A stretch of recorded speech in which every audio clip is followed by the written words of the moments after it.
Immortal Cultivation begins with time management. This video is purely for entertainment and does not infringe on copyright or laws. The rights to the novel and image belong to the original author. We do not claim ownership. Don't like waiting and want to listen to this fanfic in full now? Subscribe to our Patreon, where you'll find the best fanfics. Chapter 651 Threatening Little Turtle. As mentioned earlier, the secrets of the Dragon Clan can be divided into three categories: Dragon Power, Spells, and Martial Arts. The Dragon Clan's body is stronger than other demon clans, so martial arts are the easiest to learn and the fastest to take effect, but only low-level dragons will learn this. Those who are a little bit ambitious know that the upper limit is too low and can only be used for barely self-defense, and they can't waste too much time on it.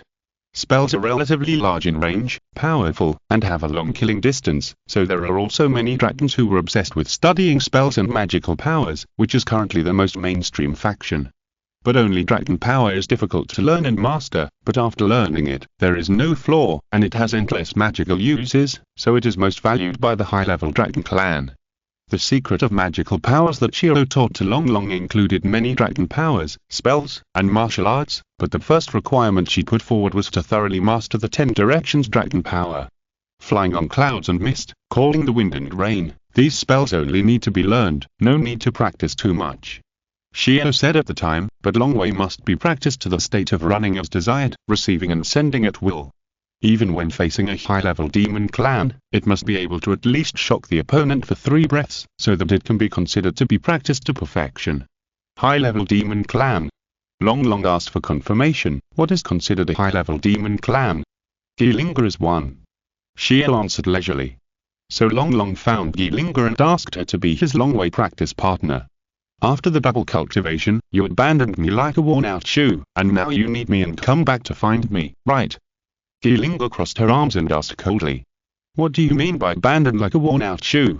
Long Long said helplessly, we're a pure cooperative relationship, okay? Isn't it normal to separate after the cooperation? Really? Geelinger asked in confusion. If the combined attack technique is not practiced, it can be considered as the cooperation is over, right? Why don't you find that fox to be your Long Way practice partner? What is this little turtle jealous of? I have nothing to do with you. Long Long was helpless and could only use his best method of changing the subject. By the way, how did the talk between your clan leader and our clan leader go? You don't know this either. Geelinger said unhappily, we haven't reached an agreement yet.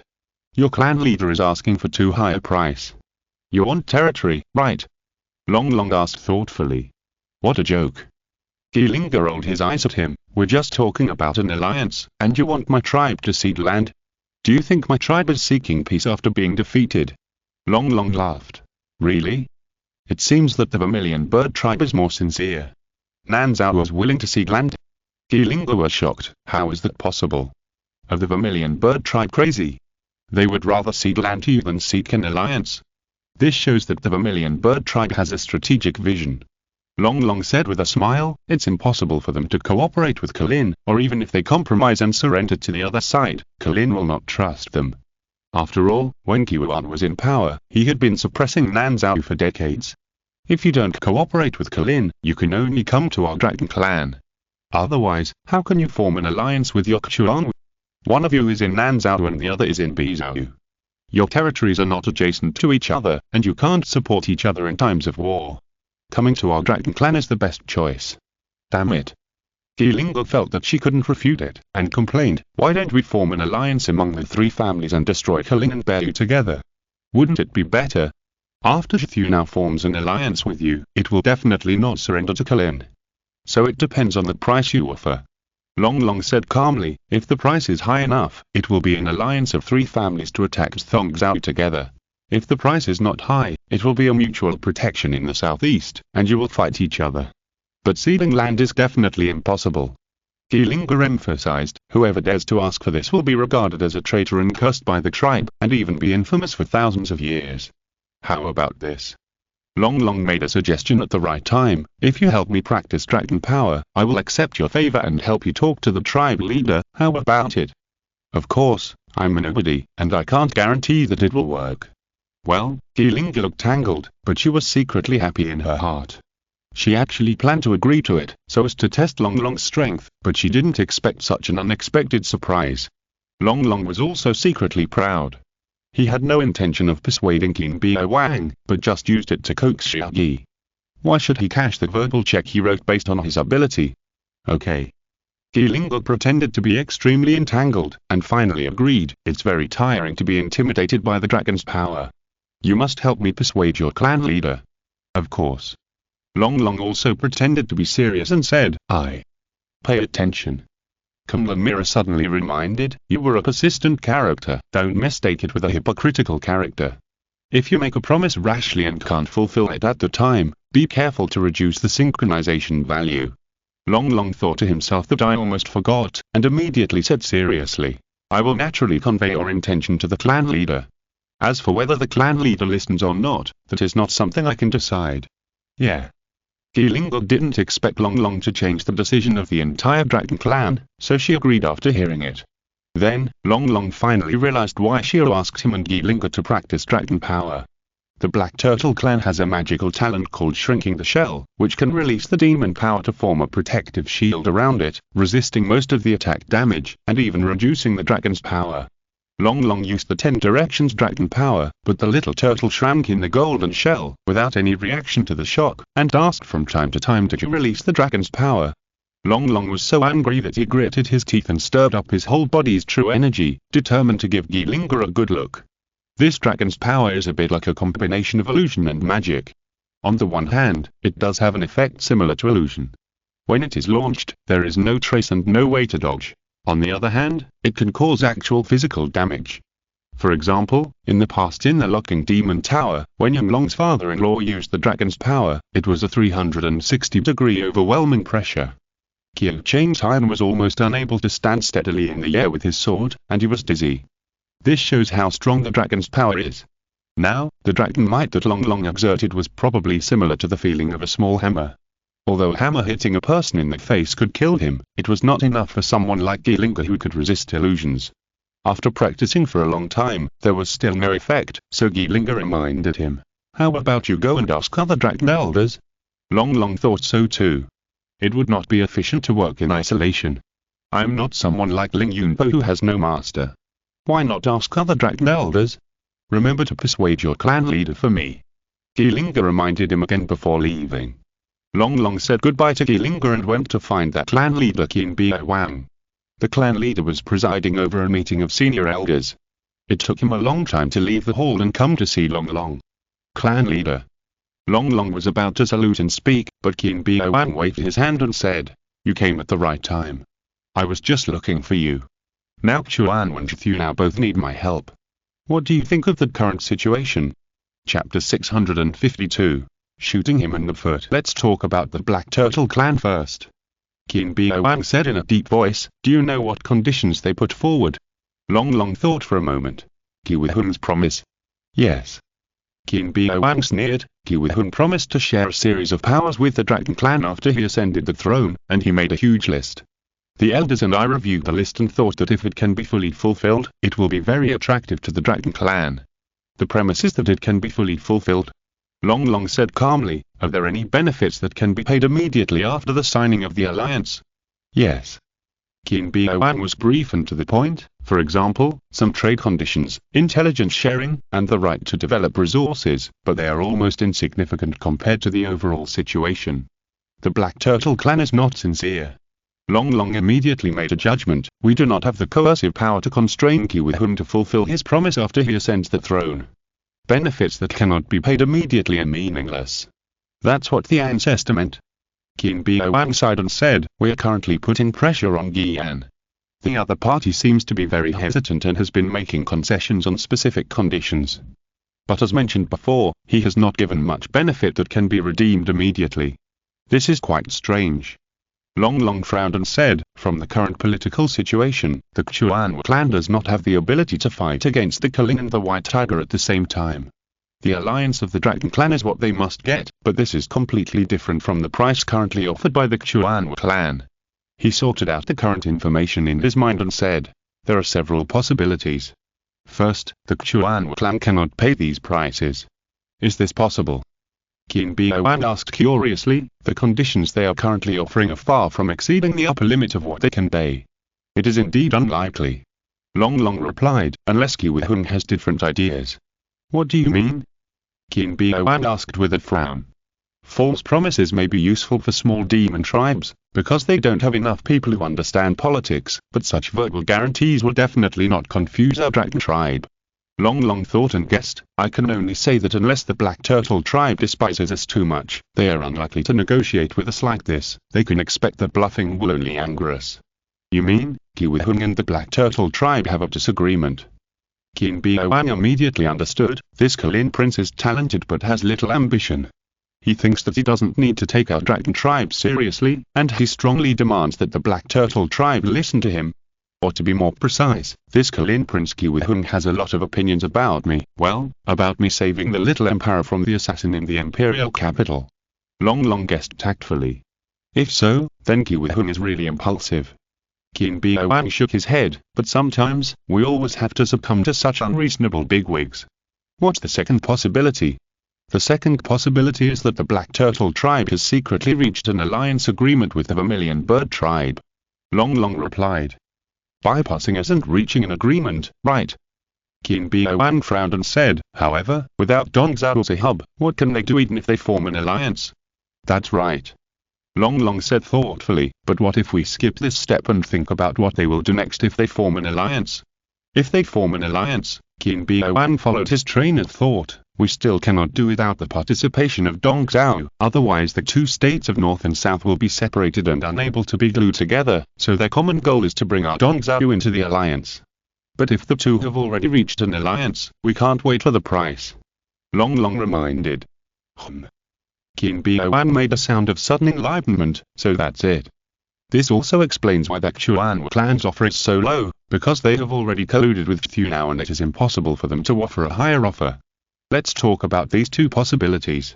Seeing that the clan leader had completely followed his thinking, Long Long talked freely. The first possibility means that the real resistance comes from Qi Huang, not the Chuan clan. This situation is worse, because Qi Huang doesn't have too many connections with us. In other words, his impression of the Dragon clan is unlikely to be reversed. Therefore, in this case, we must not form an alliance with the Chuan clan. To be more precise, we must not let Qi Huang ascend the throne. Yes, that's the truth. Qin Boan expressed his great agreement. How much trouble can an emperor who is prejudiced against a certain vassal bring to this vassal?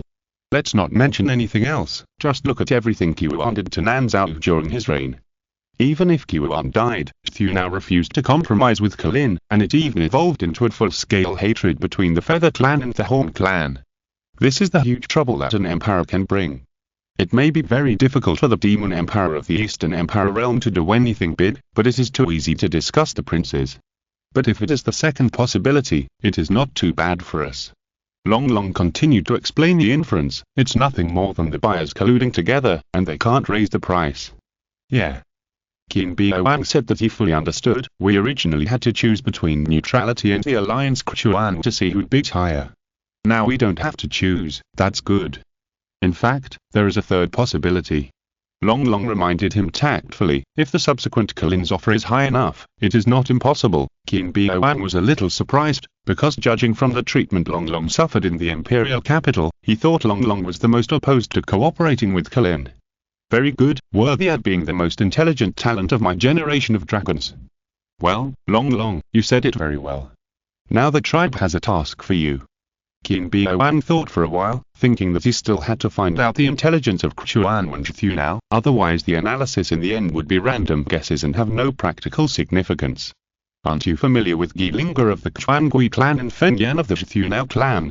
Go and get along well with them, and then find out whether they have reached a secret alliance, and what Qi Huang's attitude towards our dragon clan is. Go. Long Long. Why did I shoot myself in the foot again? Damn it, if I had known that the clan leader would ask me what do you think, I would have said right. He could only leave the hall dejectedly.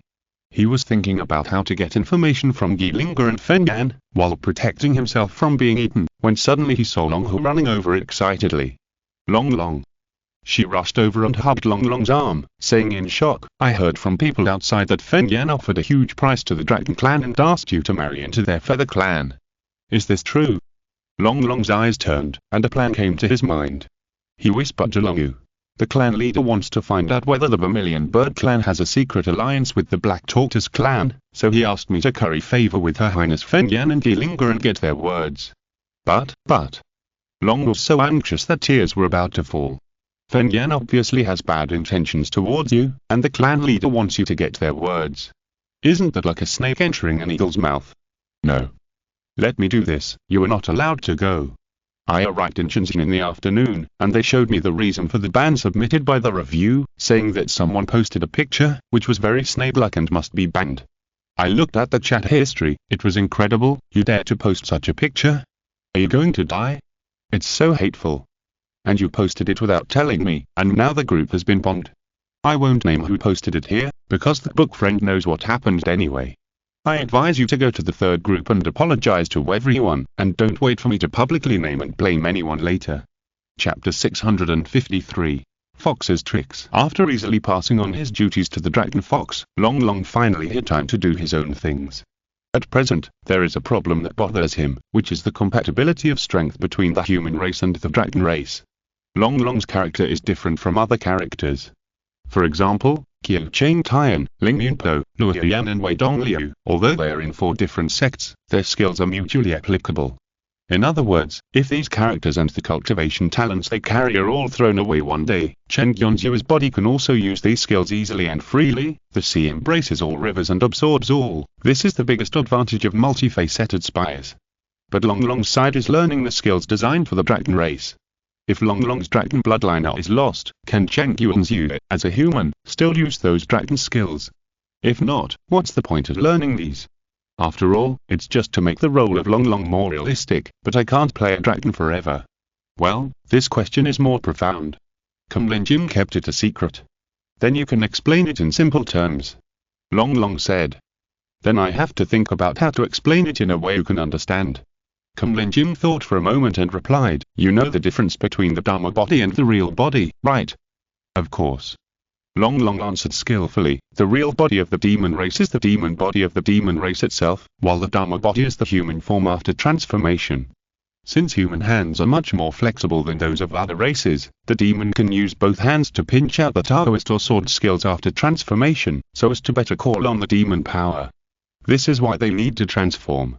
Well, it's very well said, but I didn't ask you why I want to transform, so don't answer so much next time.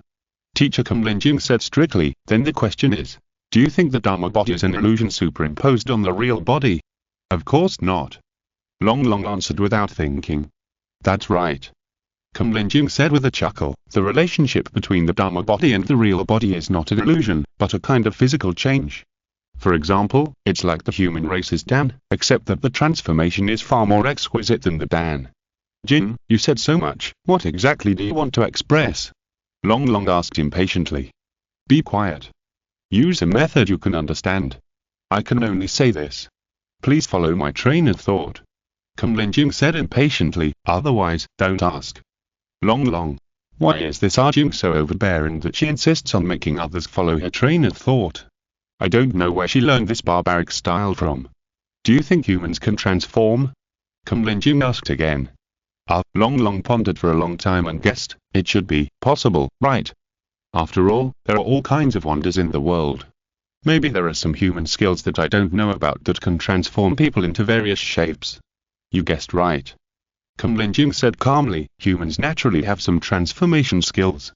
For example, in the former beast-taming sect, some human monks practiced some rare methods that could transform part or even all of themselves into demon forms. In other words, Long is just my transformed Dharma body, but not the illusion form that Arjun cast on me. Long immediately realized something and asked excitedly.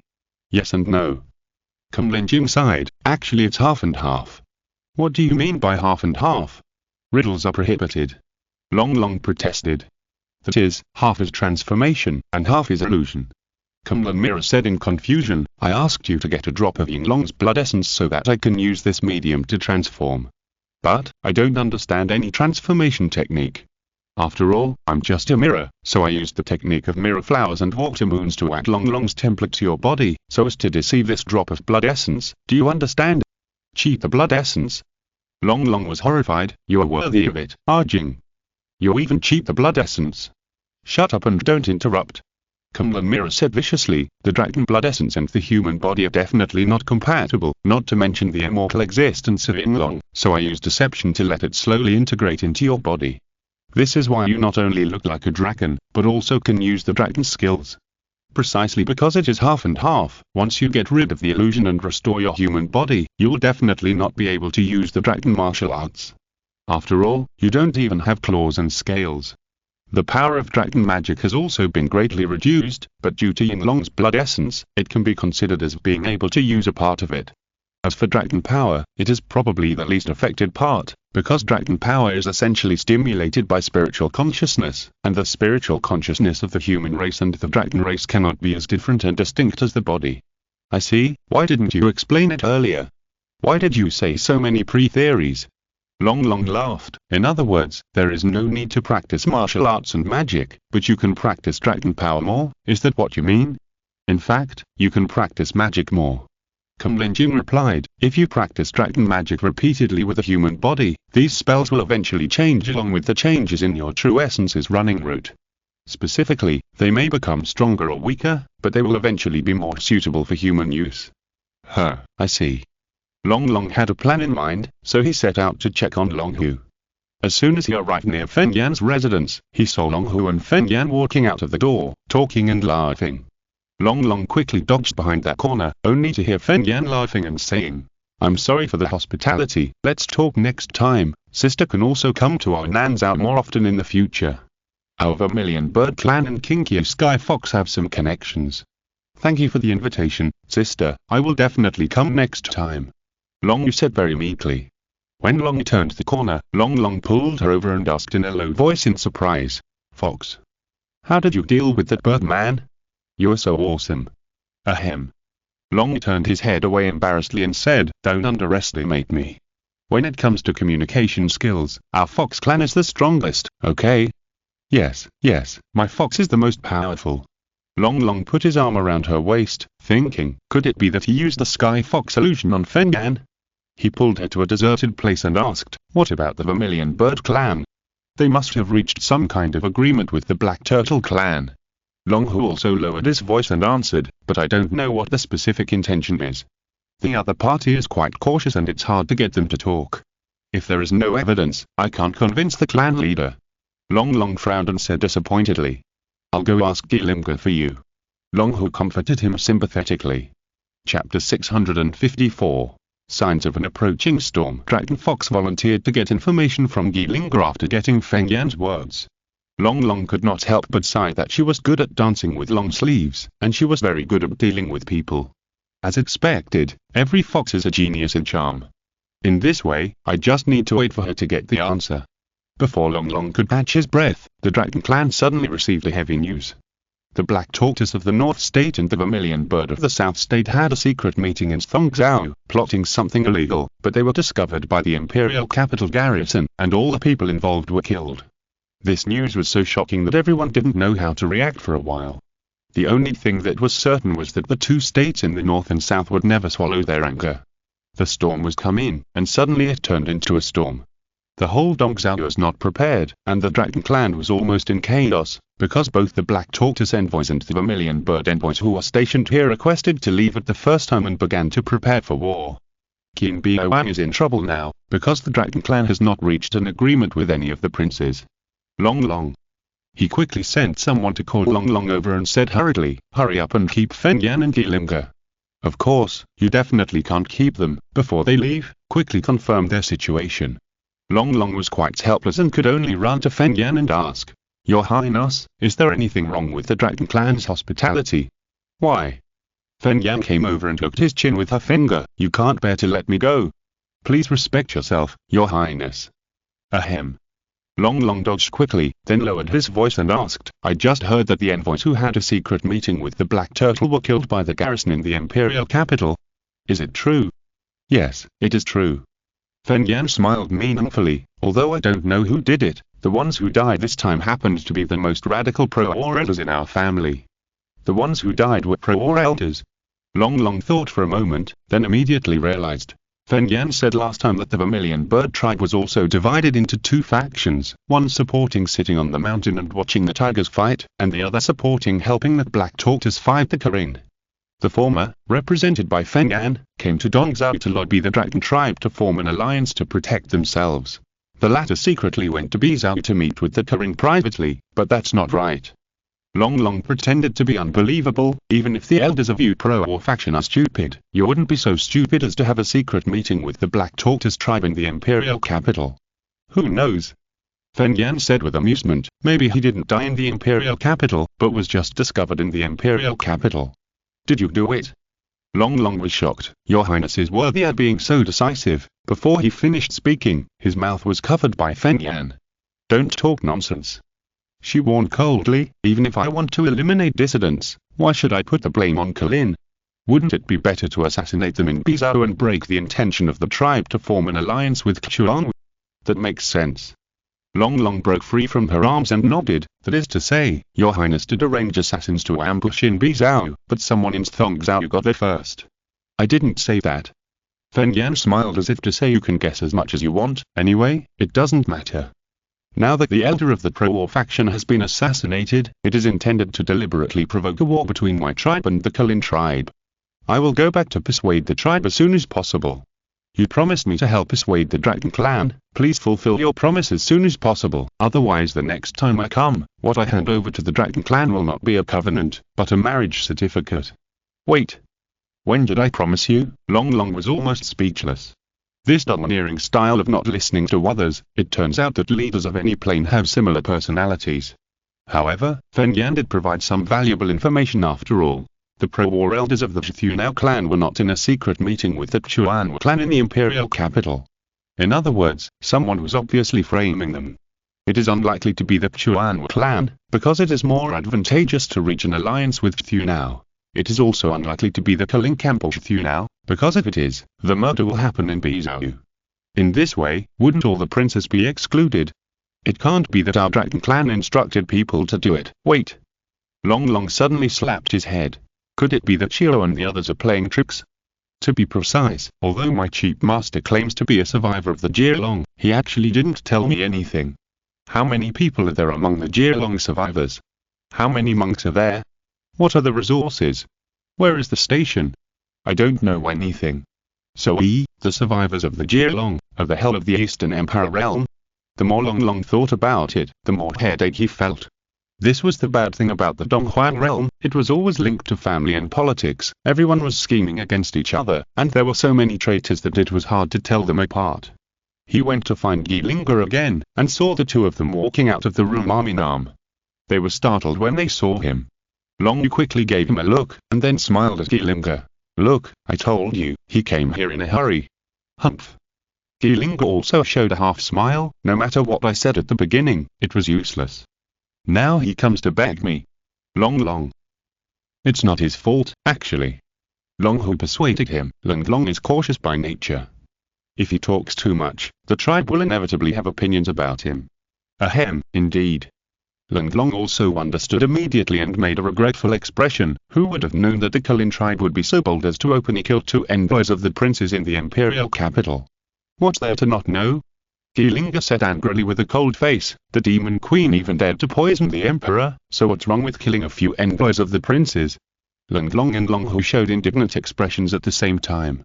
In short, this tragedy in the imperial capital will only increase the dissatisfaction and hatred of the demons in the East Empire realm towards the Kalin rule. Gilinga concluded, it's not too late for you to participate in the king's service now. If you wait until the big thing is settled and then come to share a piece of the pie, it won't be so easy. After that, the little turtle walked away arrogantly. Long and Long looked at each other. After a long while, Long sighed and said, what do you mean? Kiwihun is indeed dissatisfied with you.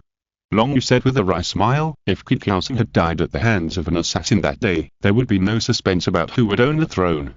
So this Kalin prince thinks that your Dragon clan supports the new emperor, and negotiating with Chuan was just a delaying tactic to buy time. Fortunately, the White Tiger and Kalin camps have asked for a higher price. This is nonsense. Long sneered, it seems that Kiwihun does not have the appearance of a wise monarch. Don't worry. Long continued, The reason why that black turtle has a cold attitude and has not actively tried to win over our alliance seems to be for another reason. Another reason? Yeah. Long frowned and said in confusion, Long, have you discovered one thing? The Culling and White Tiger camps have never tried to win us over again since we left the Imperial capital. Chapter 655. War begins. The Dragon clan had never expected that the Culling camp would be so patient. Because theoretically, the power of Culling plus White Tiger is obviously stronger than that of Chuan. But Thunao and Culling are old enemies, and there is a high probability that they will support Chuan, so it is difficult to judge the outcome. If the Dragon clan joins the Chuan camp, the balance of war will immediately overturn. Therefore, the original judgment of the Dragon clan is that the Chuan and Culling clans will compete to win over the Dragon clan. But the actual situation is that the Chuan and Thunao clans came to win over, while the Culling clan never made any statement, as if they didn't care which side the Dragon clan joined. It's very strange. Long pondered for a moment and decided to analyze the Culling camp carefully. As we all know, the core of the Chuan camp is the ancestor of the black turtle, but the Culling clan has two cores. One is the ancestor of Culling, and the other is the ancestor of the white tiger. The Culling patriarch knew what the Queen Elvia did, which led to the Culling having no good feelings towards the white tiger. It was only because he could not tolerate Kiwihan, who was supported by the black turtle, taking the throne that he had to unite with the white tiger. From this perspective, the Culling patriarch hoped to form an alliance with the Dragon clan or even a marriage alliance, at least to share the role of the White Tiger clan. When the envoys left earlier, the Culling patriarch personally chased them out to retain them, which is the best evidence of this. In other words, if there are people in the Culling camp who do not want to form an alliance with the Dragon clan, it should not be the Culling patriarch. So it is the problem on the White Tiger side. Why does the White Tiger not want to form an alliance with the Dragon clan? Long told Longu about the situation and finally concluded. The situation and attitude of the White Tiger clan are completely unknown to us at present. I was careless and missed it before. Now it seems that I should ask your aunt to come and ask. By the way, it seems that your aunt has not been back for a while. Longu said strangely. Okay. Long sighed helplessly. Shizao was the farthest from Dongzhou, so the relationship is the most indifferent and distant, but I think the clan should have hidden people in Shizao.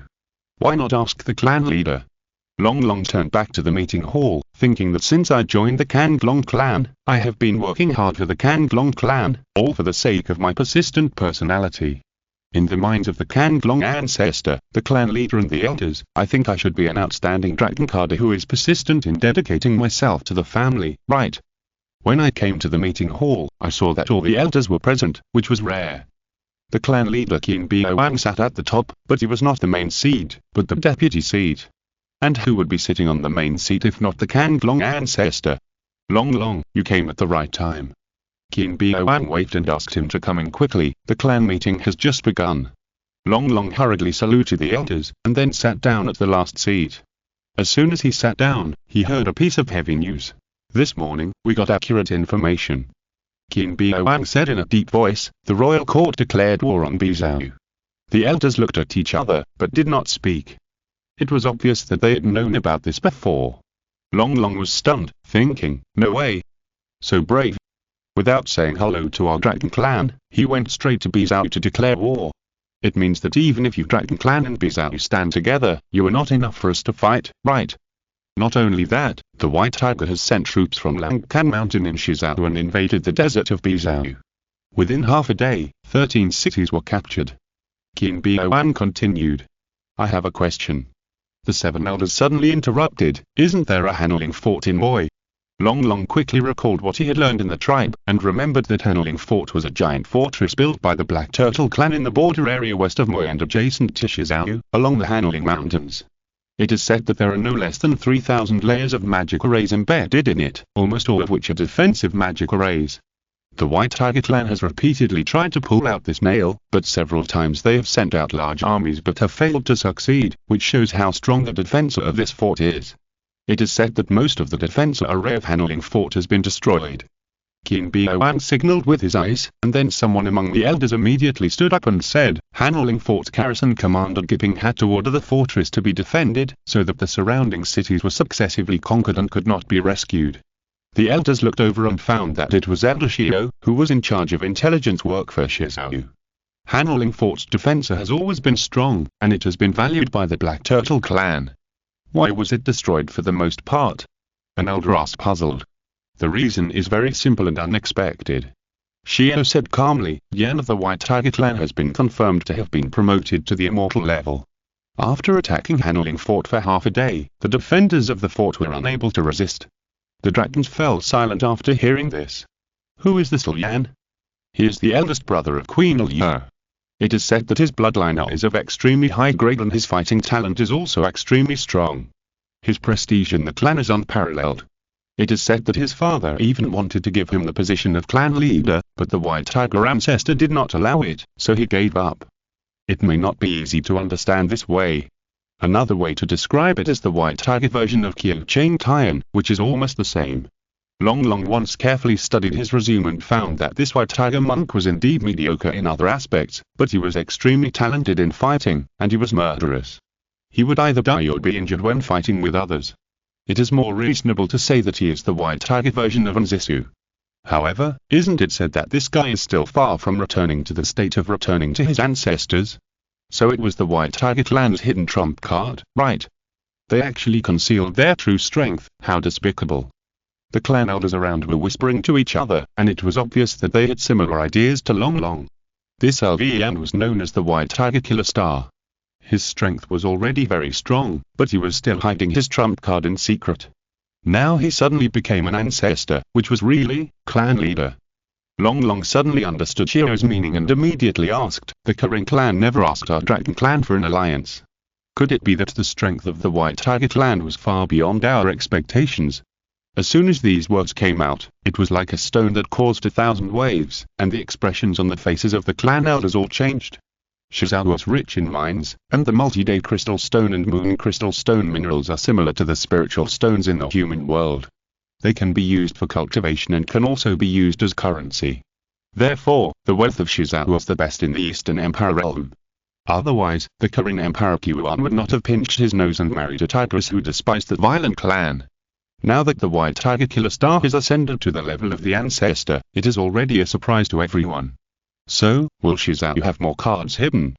For example, the number of cultivators and military strength in Shizao far exceeds the expectations of other princes. Then, it is understandable that the Cunning clan did not come to the Dragon clan to form an alliance, because the White Tiger clan believes that it is better to take the fruits of victory alone than to share the profits with the Dragon clan in order to seek an alliance. What an arrogant White Tiger! Many clan elders changed color in anger. Although they did not speak, the look they cast at the ancestor meant nothing more than in this case, let's just vote for Chuan. However, clan leader Qin Bian could not act on impulse, so he asked Long directly. Long, you have always been wise, what do you think our Dragon clan should do now? Chapter 656. Wars come in, both sides ask me what to do, how do I know what to do? You are all the right-hand ministers of the Dragon clan, don't you have your own opinions and brains? Why do you have to ask me, a young dragon? Fortunately, the old ancestor Kang Long also noticed something wrong and coughed quickly. Usually, you ask Long privately, whether it is a test or a consultation, it is harmless.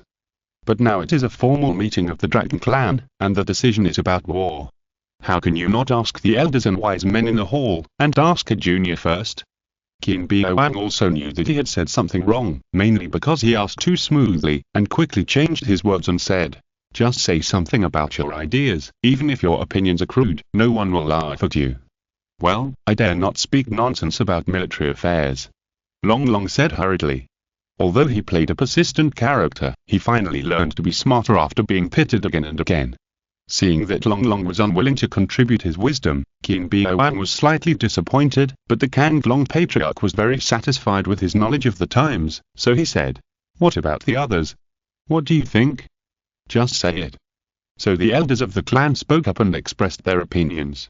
Generally speaking, those who supported neutral observation and those who demanded to participate in the war were about 30% to 70%, everyone agreed with what Long said, thinking that the White Tiger clan must be fearless and might have hidden 100 million cards. If the two camps can fight a tug-of-war and keep bleeding each other, it must be more advantageous to be neutral and watch the war. But if the Kalin White Tiger camp is overwhelming, occupying 5 cities today, 10 cities tomorrow, and the day after tomorrow, it will be the Black Turtle's old nest, shattered Spring City, then continuing to do nothing is tantamount to waiting for the Kalin clan to settle accounts afterwards. It is better to join the Chuan clan and fight against the Kalin camp, so as not to sit and wait for death. After listening to the opinions of the elders, Qin Biao discussed with the Kanglong patriarch for a while, and finally announced that the Dragon clan would participate in the war alliance with Suzaku and Chuan to fight against the Kalin and White Tiger camp.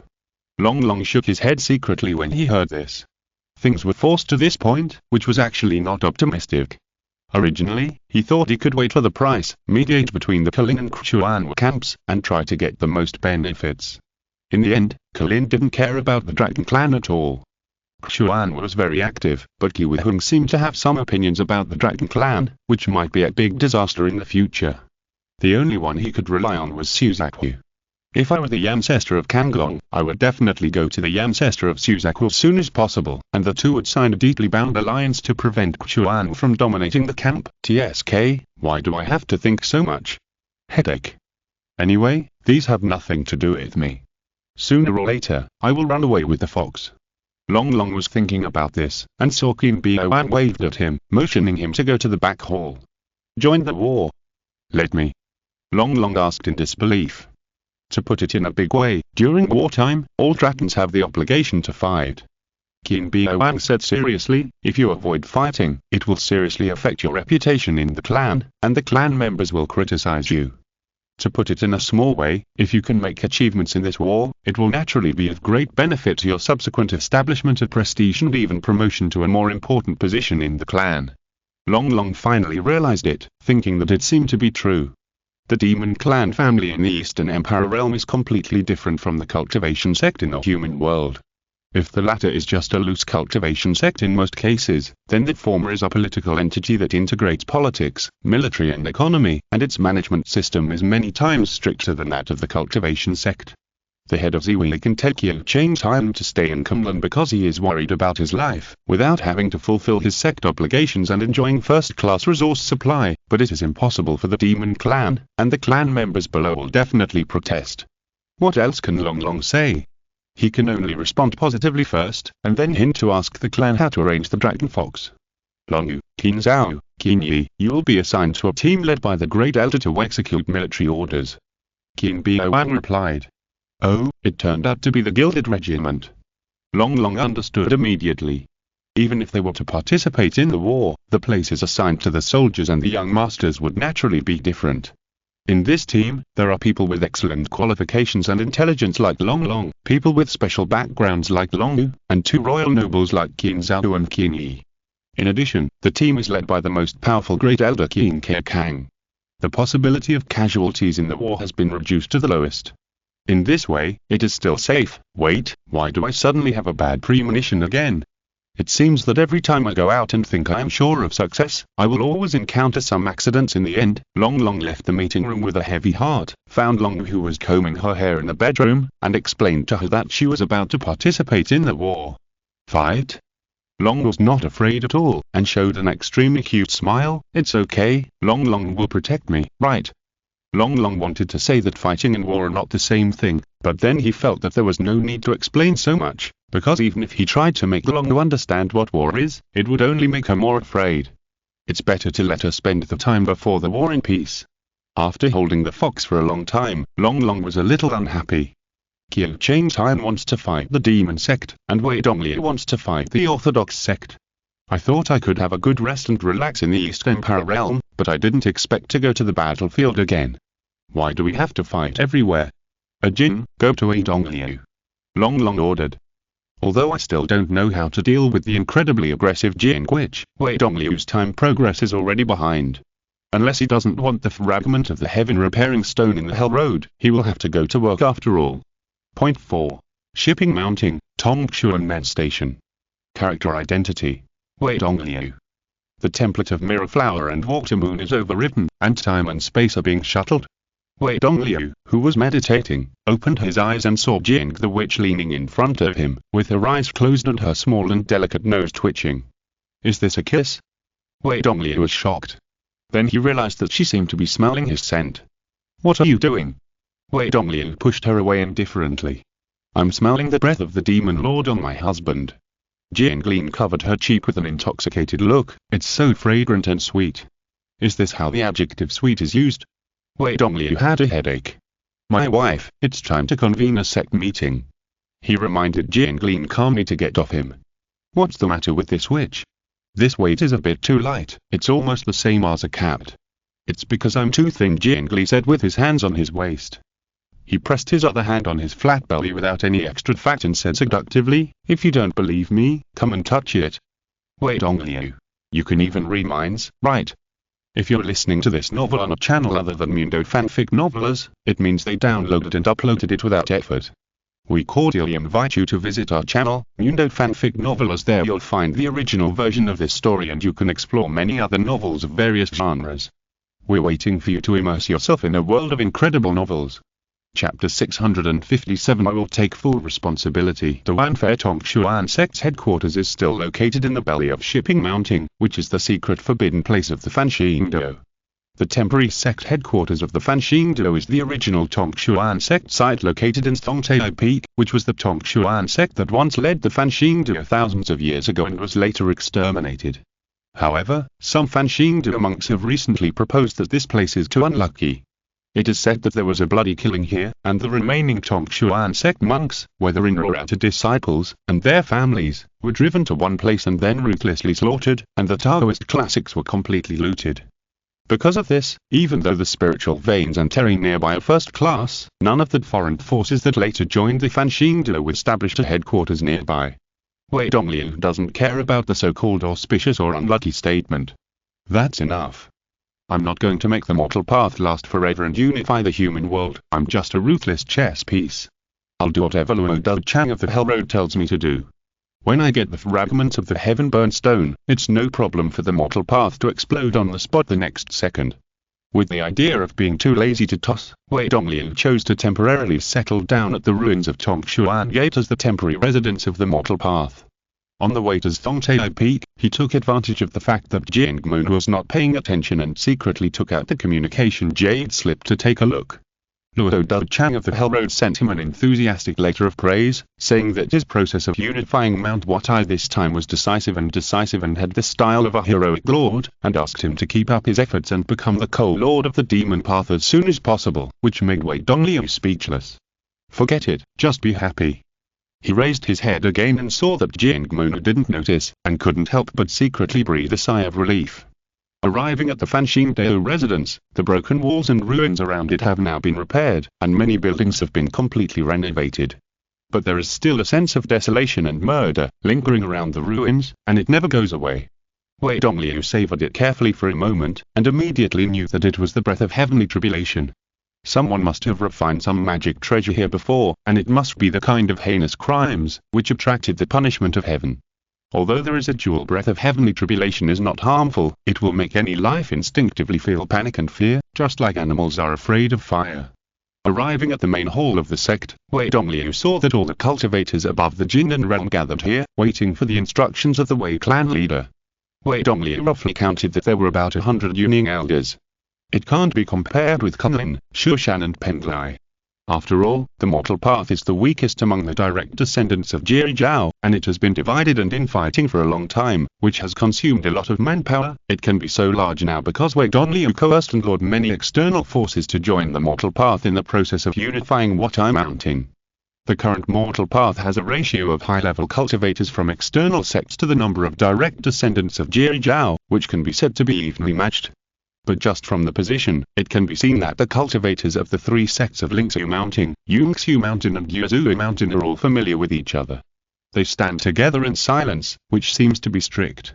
The foreign cultivators are scattered, chattering with each other, which shows that there is no discipline and organization at all, and they can only let the leader Wei manipulate and integrate them.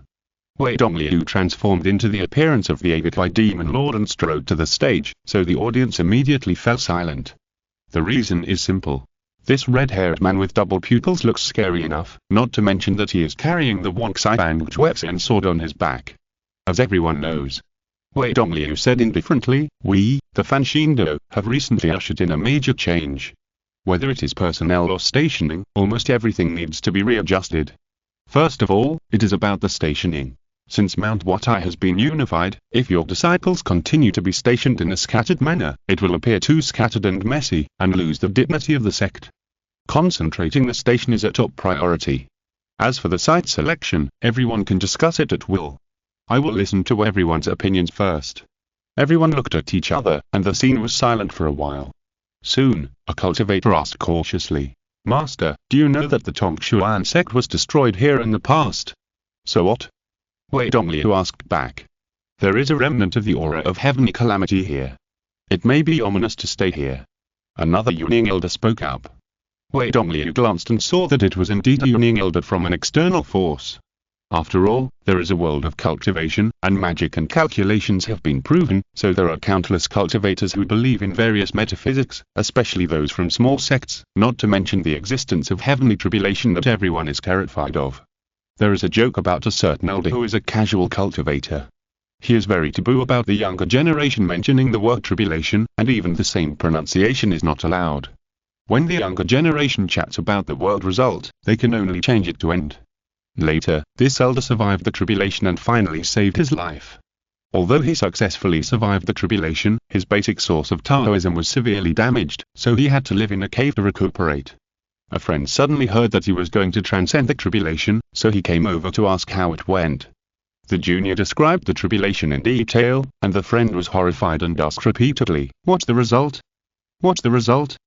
The junior subconsciously answered, I'm afraid the outcome was not very good, so that after the friend went back, he told this in his circle of friends, and everyone thought that he was killed by the tribulation. Wei Dongliu naturally sneered at such jokes, and said coldly, You were afraid of even the residual breath of the tribulation. When you really face it, won't you be scared to death on the spot? The nascent soul elder felt ashamed and forcefully defended himself, saying, The tribulation is fate, who can tell for sure? Those who were disrespectful to the tribulation, how can they know what kind of karma they will encounter next time they transcend the tribulation? Wei Dongliu looked at the audience again, and saw that many people couldn't help but nod in agreement. To be honest, he certainly understood everyone's mentality of seeking profit and avoiding harm, but there is a ready-made sect base here, but you have to go out and build a high-rise building on flat land. How can I have so much time to waste with you?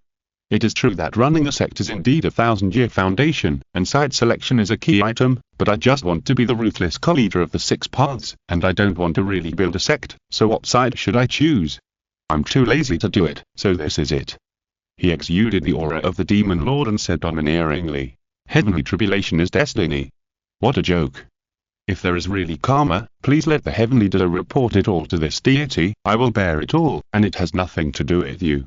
These words were really domineering, so that the other cultivators couldn't say anything back, and some of them even admired the sect master's ambitions, and their original fears were swept away. Chapter 658. All monks are treated equally. Does the heavenly dealer exist?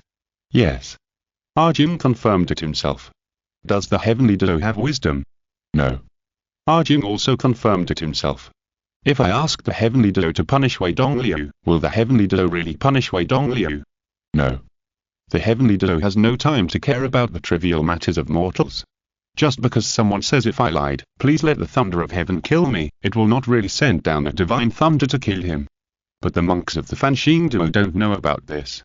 The monks will only think that Wei Mojin is so domineering that he doesn't even take the heavenly tribulation seriously, and they are all shocked.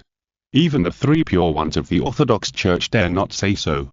Perhaps only the leader of our Fanshin Duo can say such arrogant words. The first sect meeting of the Fanshin Duo ended in an atmosphere of shock and inexplicable horror. Not long after, the Blood Sea Patriarch, who learned about this, said, Well said. If you avoid this place like the plague because of the heavenly calamity, then you might as well not practice Taoism. Is there any place in this world that cannot be hit by the heavenly calamity?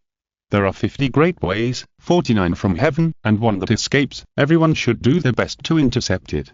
Wei Dongliu's words touched my heart, and if anyone else talks about choosing another place to be stationed in the sect, he can be killed according to the sect rules. As soon as these words came out, the atmosphere of public opinion in the entire Fanxingdu was immediately completely reversed. Everyone hurriedly changed their words and said that sect Master Wei was worthy at being the direct descendant of Tongshuan sect. The reason why the site of the old Tongshuan sect that was destroyed was set up as the new Tongshuan sect's residence was precisely to let the sect's monks know the firm will and tenacious spirit of where you fall, you must get up from there. This trend spread so quickly that those monks who did not dare to complain in person but secretly criticized behind their backs were all stunned. If you think about it carefully, it seems to make sense. If it was not to inspire everyone, why did they have to choose this place? What benefits can the sect master get from it? In the afternoon, the news statement was rampant, and everyone swore that the reason why Wei Dongliu had to choose this place as the Fanxingduo's residence was to remind everyone to unite at all times. How powerful the Tongshuan sect was in the past, but because of the lack of internal unity, it was completely wiped out and the end of the orthodoxy was cut off. If the Fanxingduo continues to split like this, the Tongshuan sect that was destroyed here will be a lesson for us. These words are like morning bells and evening drums. Even the foreign monks who originally had no sense of belonging became nervous when they heard these words. You know, although they have not yet fully accepted the identity of the Fanxingduo monks, in the eyes of other monks outside, you are the real demon monks. Even if one day in the future, the Fanxingduo encounters a disaster like the Tongshuan sect in the past, can they still argue in front of the enemy that they are not Fanxingduo monks? You must know that when the nest is overturned, there will be no eggs left intact. Thinking of this, these foreign monks also accepted their fate, and their enthusiasm and passion for building the sect were much higher. Even the monks of the three sects who originally came from the Fanxingduo saw it, and they all talked about the master's skills that were really unfathomable and could have such a result. As the sect leader, Wei Dongliu spent the whole afternoon dealing with government affairs and was almost too busy. There was no other way, there were too few people available, so he could only do it himself for the time being. By the way, although the two disciples Gyojin and Bangzun are not very strong in cultivation, they are trustworthy people after all. They can be trained to help me. Just when he was thinking about how to use these two disciples, he saw the witch Jing coming from the gate of the temple, smiling and saying, "You are worthy at being my husband. You just used the simple matter of the sect site selection to regather the originally loose people's hearts. I just figured it out not long ago." Wei Dongliu. What do you mean? He didn't understand what was going on, and asked with a frown. It doesn't mean anything. Jianglin sat directly in his arms, hugged his neck, and smiled. I just admire you. Wei Dongliu.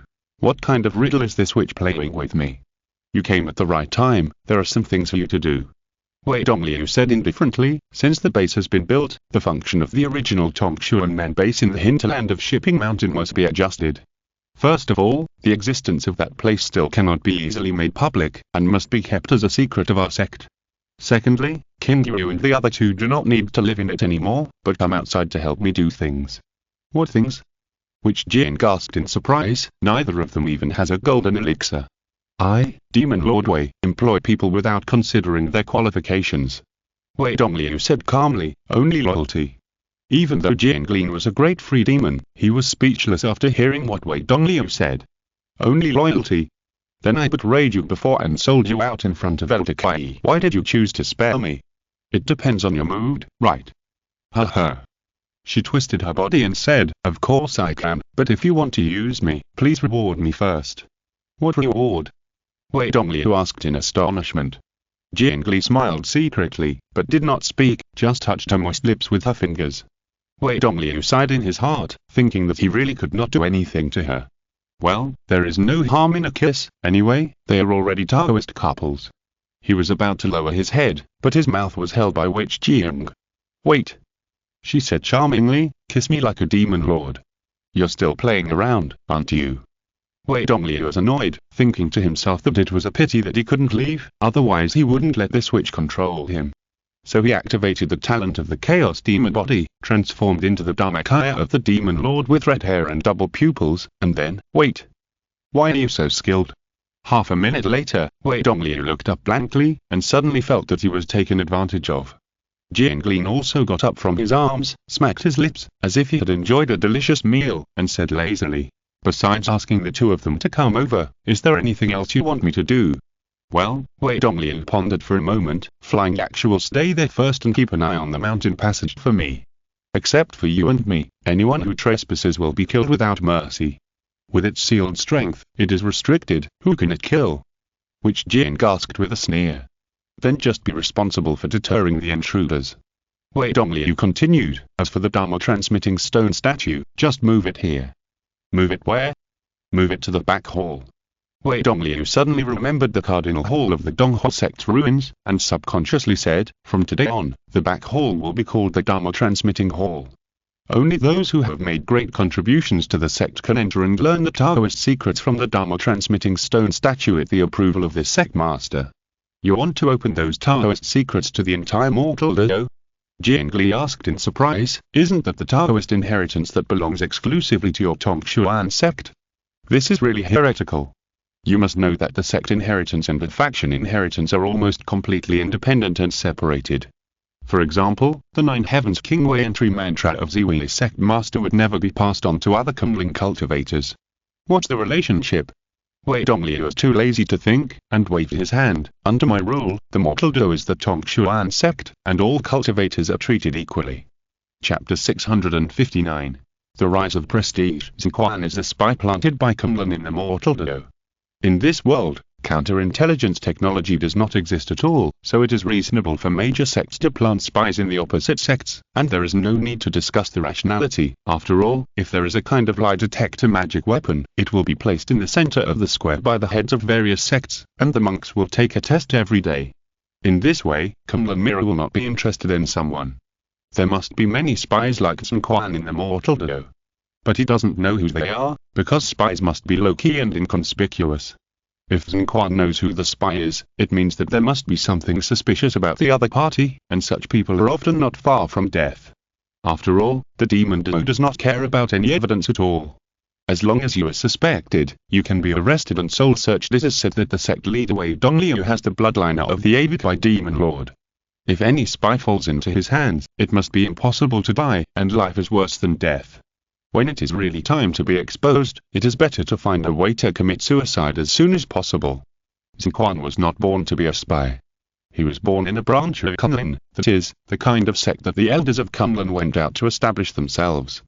It is well known that even excellent employees of large companies go bankrupt after leaving their jobs to start their own businesses. The sect that Zinquan originally came from has fallen into a situation of lack of successors by his generation, so he could only shamelessly run to Kunlun to recognize his ancestors. Kunlun sent people to confirm and found that the qualifications of these disciples in cultivation were not very good. According to Kunlun standards, many people did not even have the qualifications to become outer disciples, so they had to be dismissed. Zinquan was originally among those to be dismissed, but because he was eloquent, he was found by an elder of Kunlun and turned into a spy. From then on, he lived a dangerous life where he was in danger of death at any time. The reason why he chose to be a spy was that he could not give up his obsession with cultivating Taoism and immortality. As the saying goes, people die for money, and birds die for food. Although being a spy is a high-risk industry, at least selling your life can be exchanged for sufficient resources for cultivation. Although those spiritual stones were almost worthless to the inner disciples at Kunlun, they were the only hope for Zinquan, who was so poor that he couldn't even enter the outer gate, to continue his practice. What kind of skills? Zinquan suddenly saw many disciples walking towards the back hall with excitement, shouting about skills. Hearing these two words, it was as if someone tied a rope to his feet, leading the confused Zinquan to follow. The square between the back hall and the main hall was not big, but it was already crowded with countless cultivators. If there were not many elders and real people on the scene, everyone would have been unable to hold back their noise. Standing on the stone steps of the back hall were Guo Jin, Ban Jun, and the smiling Jing Witch with her hands behind her back. The two disciples were only in the foundation building stage, and seeing that there were many Jin and real people mixed in the crowd, they couldn't help but feel a little scared subconsciously. But Madame Jing standing behind them also gave them a lot of confidence support. At least they could still stand where everyone's eyes were focused, maintaining basic calmness and not showing fear. Jing Lin also sighed. The strong greed emerging from the crowd was as vivid to her as barbecue wonder a dog's nose. These cultivators were really poor. When they heard about the opportunity to learn the skills, they didn't even ask what the skills were, but ran over eagerly to wait. My fellow disciples, please be quiet for a moment. Jin said loudly, Eastern Standard Time, intimating that most people had arrived. Even if more people came, they would not be able to squeeze into the square. He had many adventures during the period of building the foundation and transforming the palace, so his true essence was relatively strong compared to his peers. At this time, he used secret techniques to transmit his voice, like thunder, so that every cultivator in the square could hear it clearly. By order of sect leader Wei, this place will be the Dharma Transmission Hall from now on. All disciples who have made contributions to the way of life, no matter what their cultivation level is or who their master is, can enter the Dharma Transmission Hall to study as long as the sect leader determines that their contribution is sufficient. Whether it is the art of breathing, the Taoist method of changing the world, or some secret techniques rarely seen in the outside world, everyone has the opportunity to learn. Before he finished speaking, the voices below were almost overwhelming. Senior brother, please tell me in detail, can you really learn all the Taoist methods? Excuse me, how is the threshold for entering the hall? That is, how is the merit determined? Wait, what Taoist methods are there? Can you give us a clue? The last type of voice was the least shouted, because everyone felt that if it was a very precious Taoist method, it would definitely be kept privately by sect leader Wei and would not be open to the public at all. However, even if they could learn some ordinary Taoist methods, it was worth everyone's rush. Why? The reason was simple, that is, most people had no chance to come into contact with the real Taoist methods, and at most they could only master one or two crude spells for attack, which was like the relationship between swordsmanship and sword moves. Everyone, please listen to me. Wang Jun shouted loudly, worried that Jin was the dumbest and could not explain it clearly. Her true energy was not as abundant as Jin's, so she could only try to raise her voice. Although we dare not say that there are all kinds of Taoist methods available for learning, they are not much different. There are also many very profound magic skills, such as those with the upper limit of the nascent soul realm or even the immortal realm, which require extremely outstanding talents to practice, and those that will kill you if you are not careful. Before she finished her words, it was as if a swarm of bees rose up in the square, and the whispers of countless cultivators filled the air. Very profound magic skills, no one would believe it, because all sects, no matter how big or small, would say very profound when mentioning their own skills. However, the upper limit is the nascent soul realm or even the immortal realm, which is very powerful. The magic skills that require talent are even more unlikely to be common stuff. As for the sudden death if not practiced well, even the people who practiced it will be killed, so wouldn't this magic skill kill the enemy very quickly? When most cultivators thought of this, they were almost as if they were burned by fire, unable to hold back, and wished to die for the loyalty of Sect Master Wei on the spot. As for why they only whispered, it was because they were afraid that if their voices were too loud and annoyed the little sister, she would not say how much merit she would need to have in the future before she could enter the temple to study, and she would definitely be skinned alive on the spot by the surrounding fellow disciples. Regarding the qualifications to enter the temple, Wang Jun continued to shout, there is no standard, as long as Sect Master Wei approves it. If you have to talk about the standard, if everyone is discussing whether you have the qualifications, then you are qualified to enter the Sect Master's site. The specific details will be subject to the Sect Master's review. When Wang Jun said this, the disciples and the true people present did not react much, but the Yunning elders all changed their faces. At this point, Sect Master Wei's intention can be said to be obvious. In the future, all mortal Taoists must not only be loyal to your master, but also to your sect and master. What your master and master cannot give you, the sect and master can give you. Really? An impatient Yunning elder couldn't help but curse in a low voice, this is outrageous. Taoist liar, what do you think this sect leader Wei is going to do? Doesn't he understand that the law should not be passed on lightly? Now I just want to know one thing. The elder called Taoist Liho did not agree with his old friend, but his eyes flashed, and he said excitedly, what do you think? If our Yunning elders have made meritorious deeds, will they also have the opportunity to study in the Dharma Transmission Hall? The Yunning elder was stunned when he heard this, and said in astonishment, Liho, you are not. Taoist Liho did not change his expression, but lowered his voice and said fiercely, it's an extremely profound magic skill, my lineage also wants it. He rolled up his sleeves, clenched his fists tightly, and made a powerful gesture of determined to get it. Chapter 660 Everyone has a job to practice. Xinquan, who was mixed in the crowd, blindly followed the surrounding monks of the mortal life through and cheered. As a spy, it is very important to remain inconspicuous. When everyone was cheering, he could only pretend to be happy. Was it really fake? Not entirely. After all, even as a spy of cunning, most of what he earned in exchange for his life was spiritual stones and elixirs. When it comes to important knowledge related to the inheritance of the cultivation method, Cumlin will never let him get involved.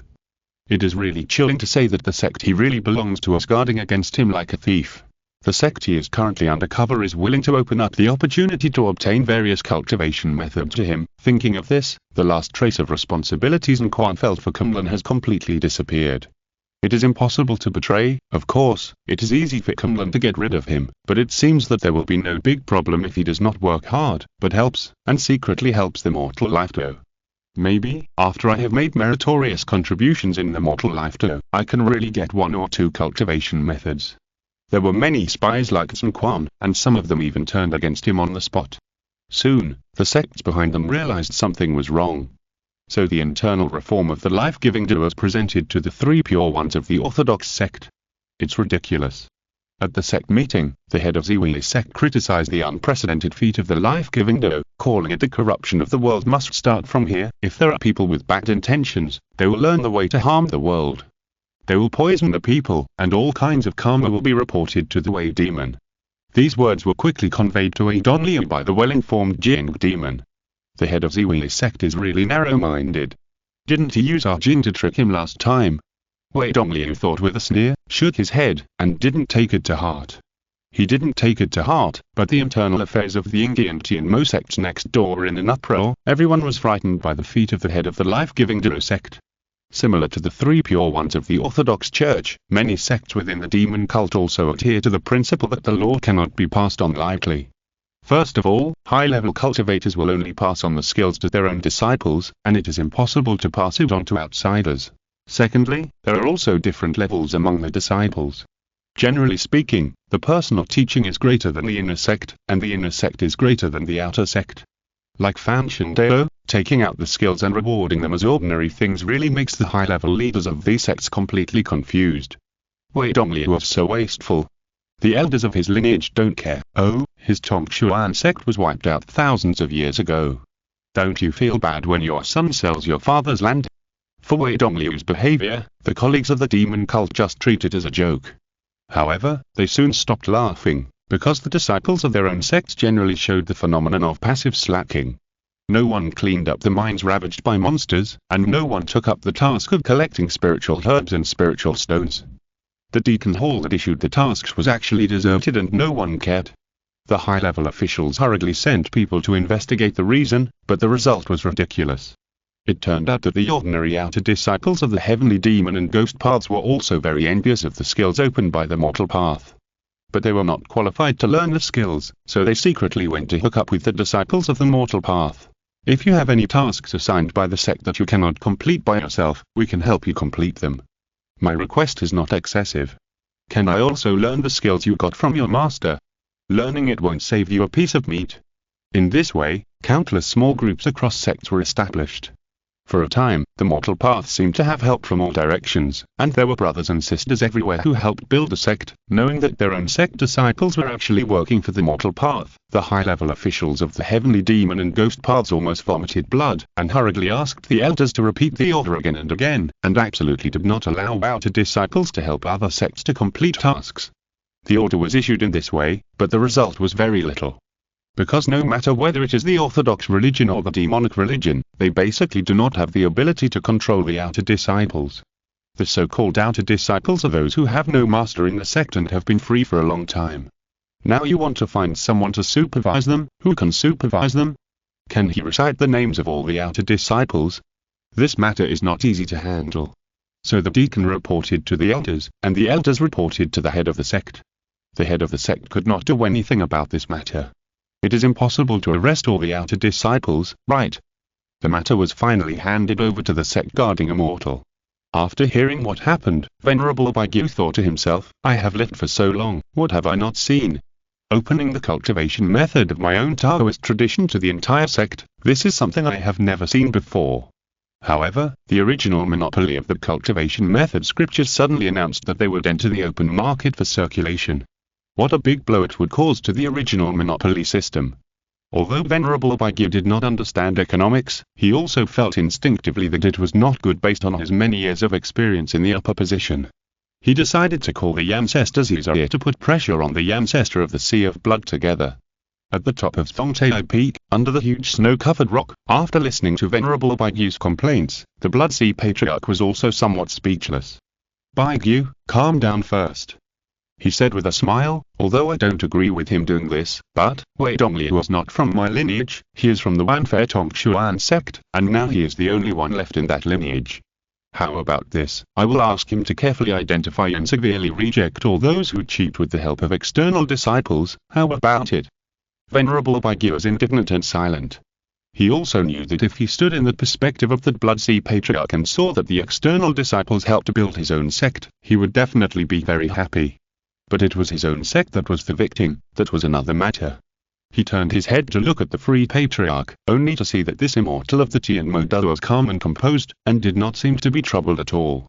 It really is the Free Patriarch. Venerable Baigu secretly criticized. The Taoist name of the Free Patriarch, Free, actually means unfettered. However, in the past, the mortal path was too weak, and the in-ghost path in the Jirizhou lineage was mainly against the heavenly demon path, so Venerable Baigu had a lot of opinions about the Free Patriarch. Especially now, the mortal path has shown signs of rising, and this stupid woman seems to be happy to see it happen, which makes Venerable Baigu feel helpless that it's really hard to plan. Returning to the in-ghost path, Venerable Baigu became more and more angry, especially because the mortal path's move was similar to an open conspiracy, which made him have no idea of how to crack it. After thinking about it, he also became interested in Wei Dongliu. Where did the Bloodsea Patriarch get such a powerful treasure? He called all the elders to his side and asked. The leader of the mortal duo, Wei Dongliu, was born in the wild and was unknown. Now he has become the leader of the mortal duo and unified the Watai Mountain area. We should pay more attention to him. Has anyone in our sect dealt with him? The elders looked at each other, and soon Elder Minjiang came out and said in a trembling voice, "My son, my daughter Wen Yang, was an old acquaintance of the leader Wei." "Oh?" Venerable Baigu stroked his beard. "Minjiang, ask your daughter to come over and tell everyone about Wei Dongliu's situation," he said lightly. Chapter 661. The Kung Fu Pool sinks. A few months later. "Wife, please handle all these political affairs for your husband." Wei Dongliu brought some documents over and said with a smile. Now he has become quite familiar with calling wife, and the reason is nothing else, just to fish. There are thousands of people in the entire Fanxing Road. Although they don't eat, drink, defecate or urinate, they occupy a large area of Mount Watai, and there are too many things to do. Wei Dongliu naturally chose to be a hands-off shopkeeper again and threw all the things to Jingmo Envy to deal with. But this Jing madam is also very strange. She was obviously just a fisherman's daughter before, but she handled her affairs in a proper manner. Where did she learn this knowledge? Jing Lin did not refuse, but took the documents, thinking that when her husband became a useless person, she could completely control him in her palm. This is a very far-reaching plan. It is definitely not because she wants to hear him beg her.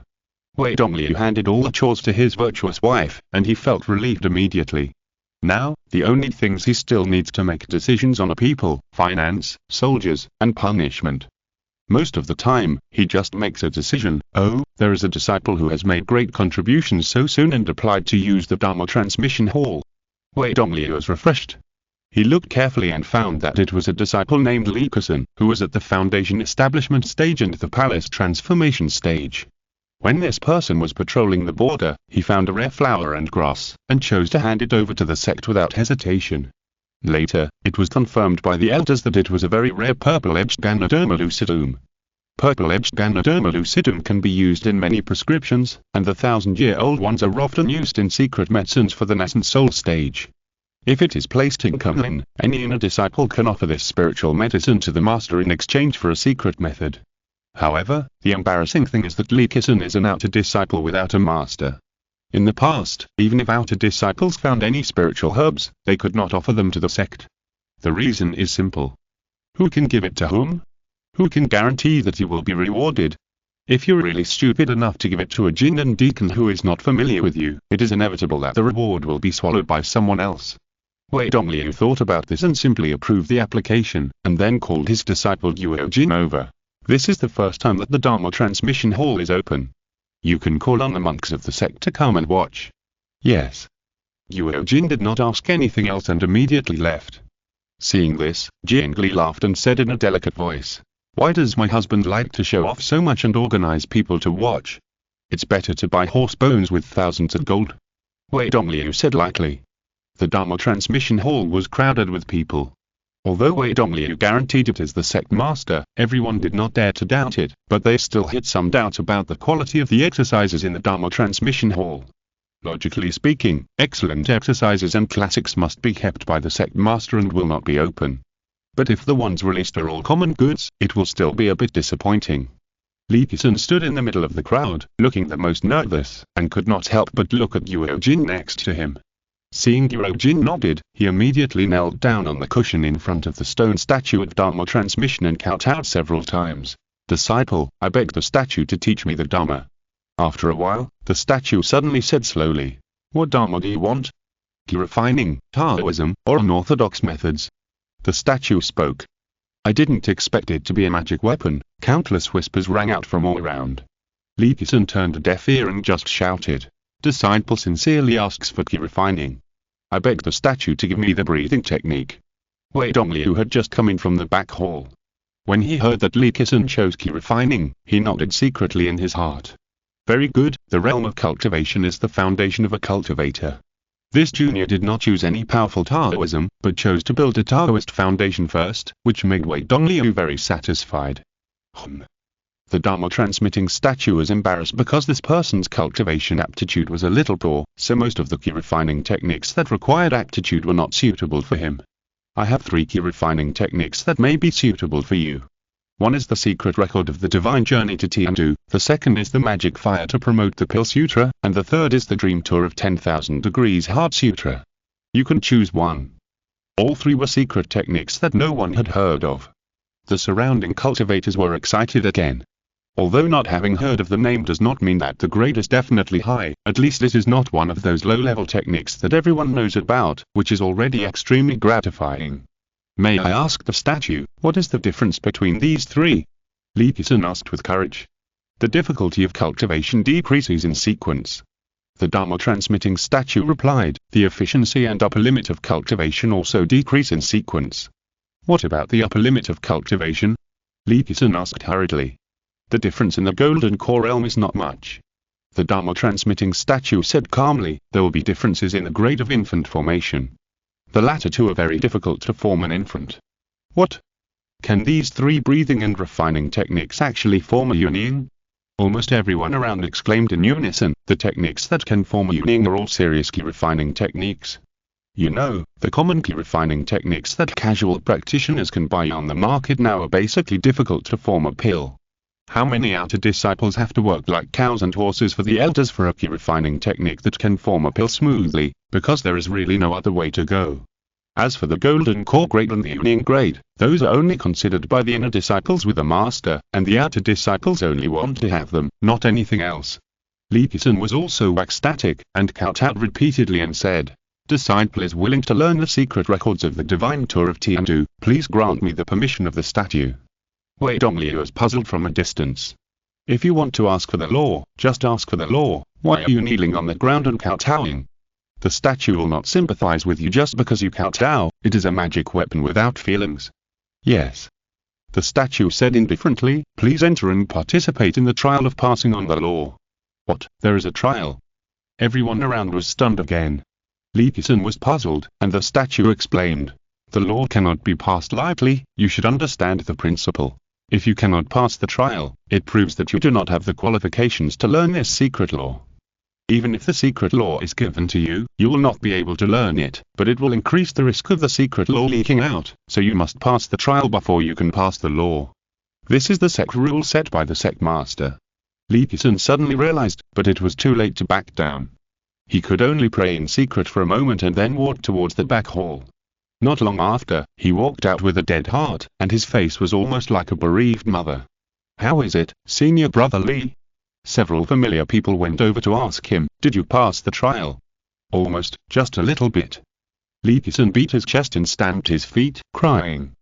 The trial failed, so the statue did not pass on the law. How could such a thing happen? Everyone around looked confused.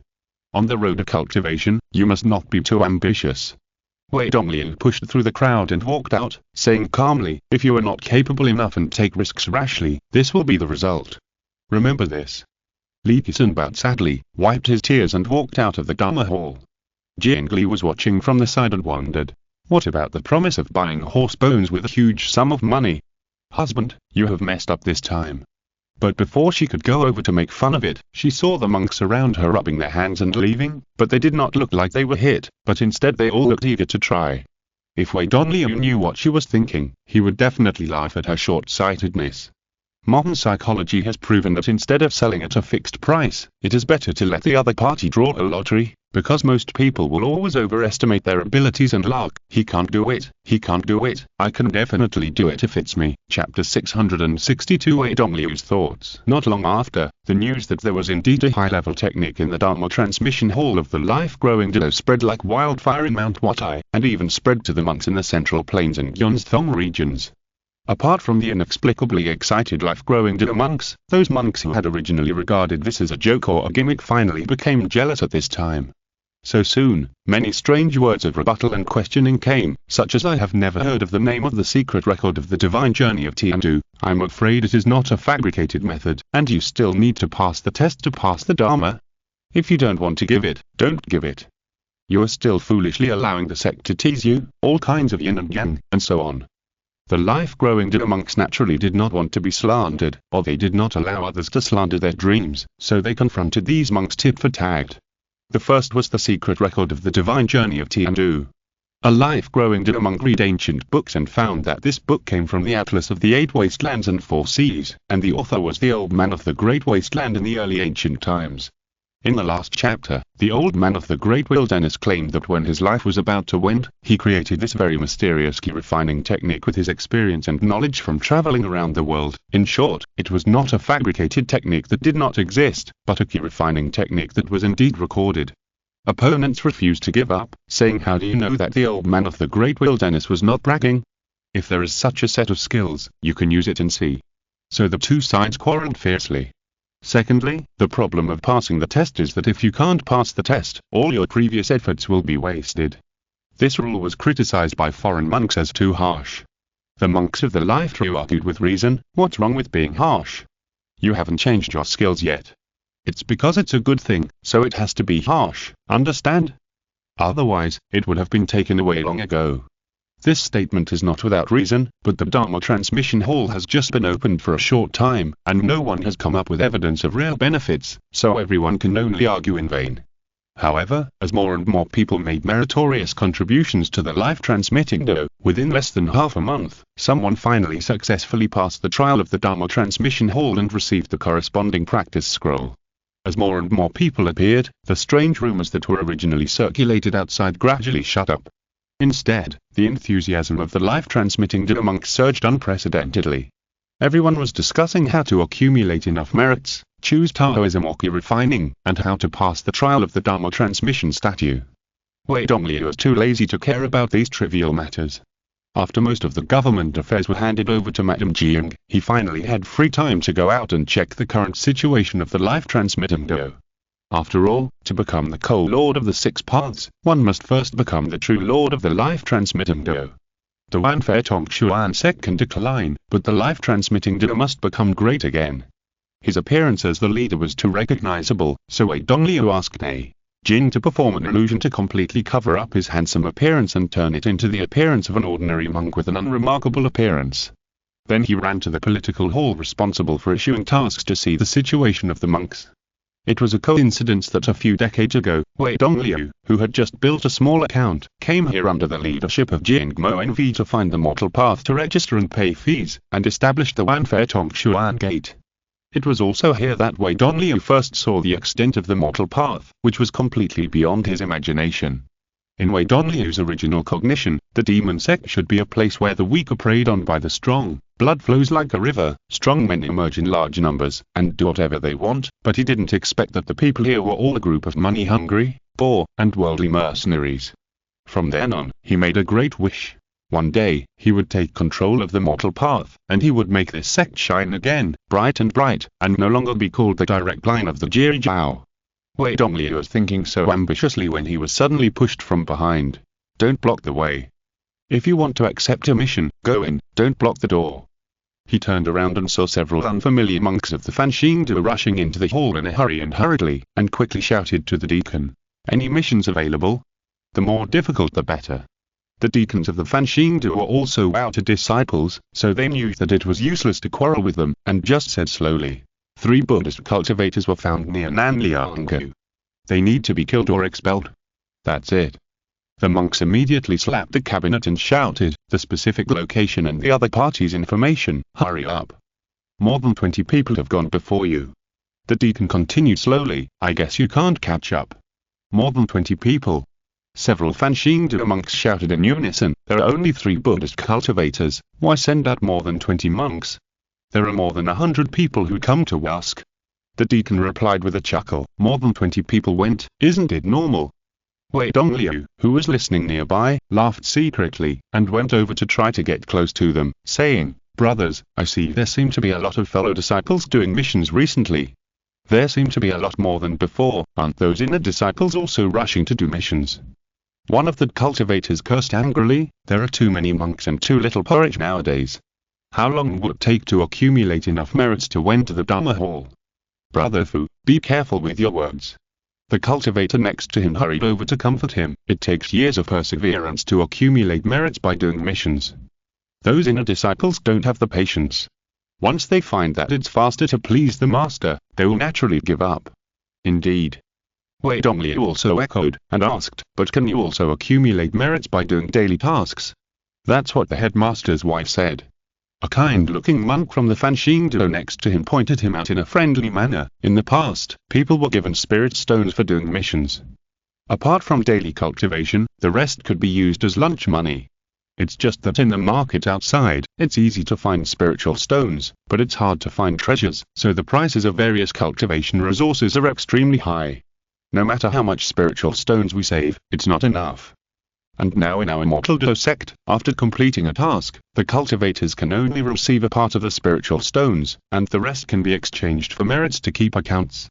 Since merits are unique to our sect, if we use merits to exchange for Taoism, we don't have to compete with those cultivators outside, which is more cost-effective than exchanging them for spiritual stones to buy resources outside. Wei Dongliu found it interesting and thought, "Isn't this the internal welfare of the monopoly market?" Oh, this cultivator is a bit smart. Seeing his admiration, the monk smiled kindly and said in a tone that did not dare to take credit, "This is not my idea. It is the sect monk support strategy formulated by Master Wei himself. Hey, haven't you read that book yet?" He took out a scripture from his arms, handed it to him as if it were a treasure, and said, "I just bought this from someone else.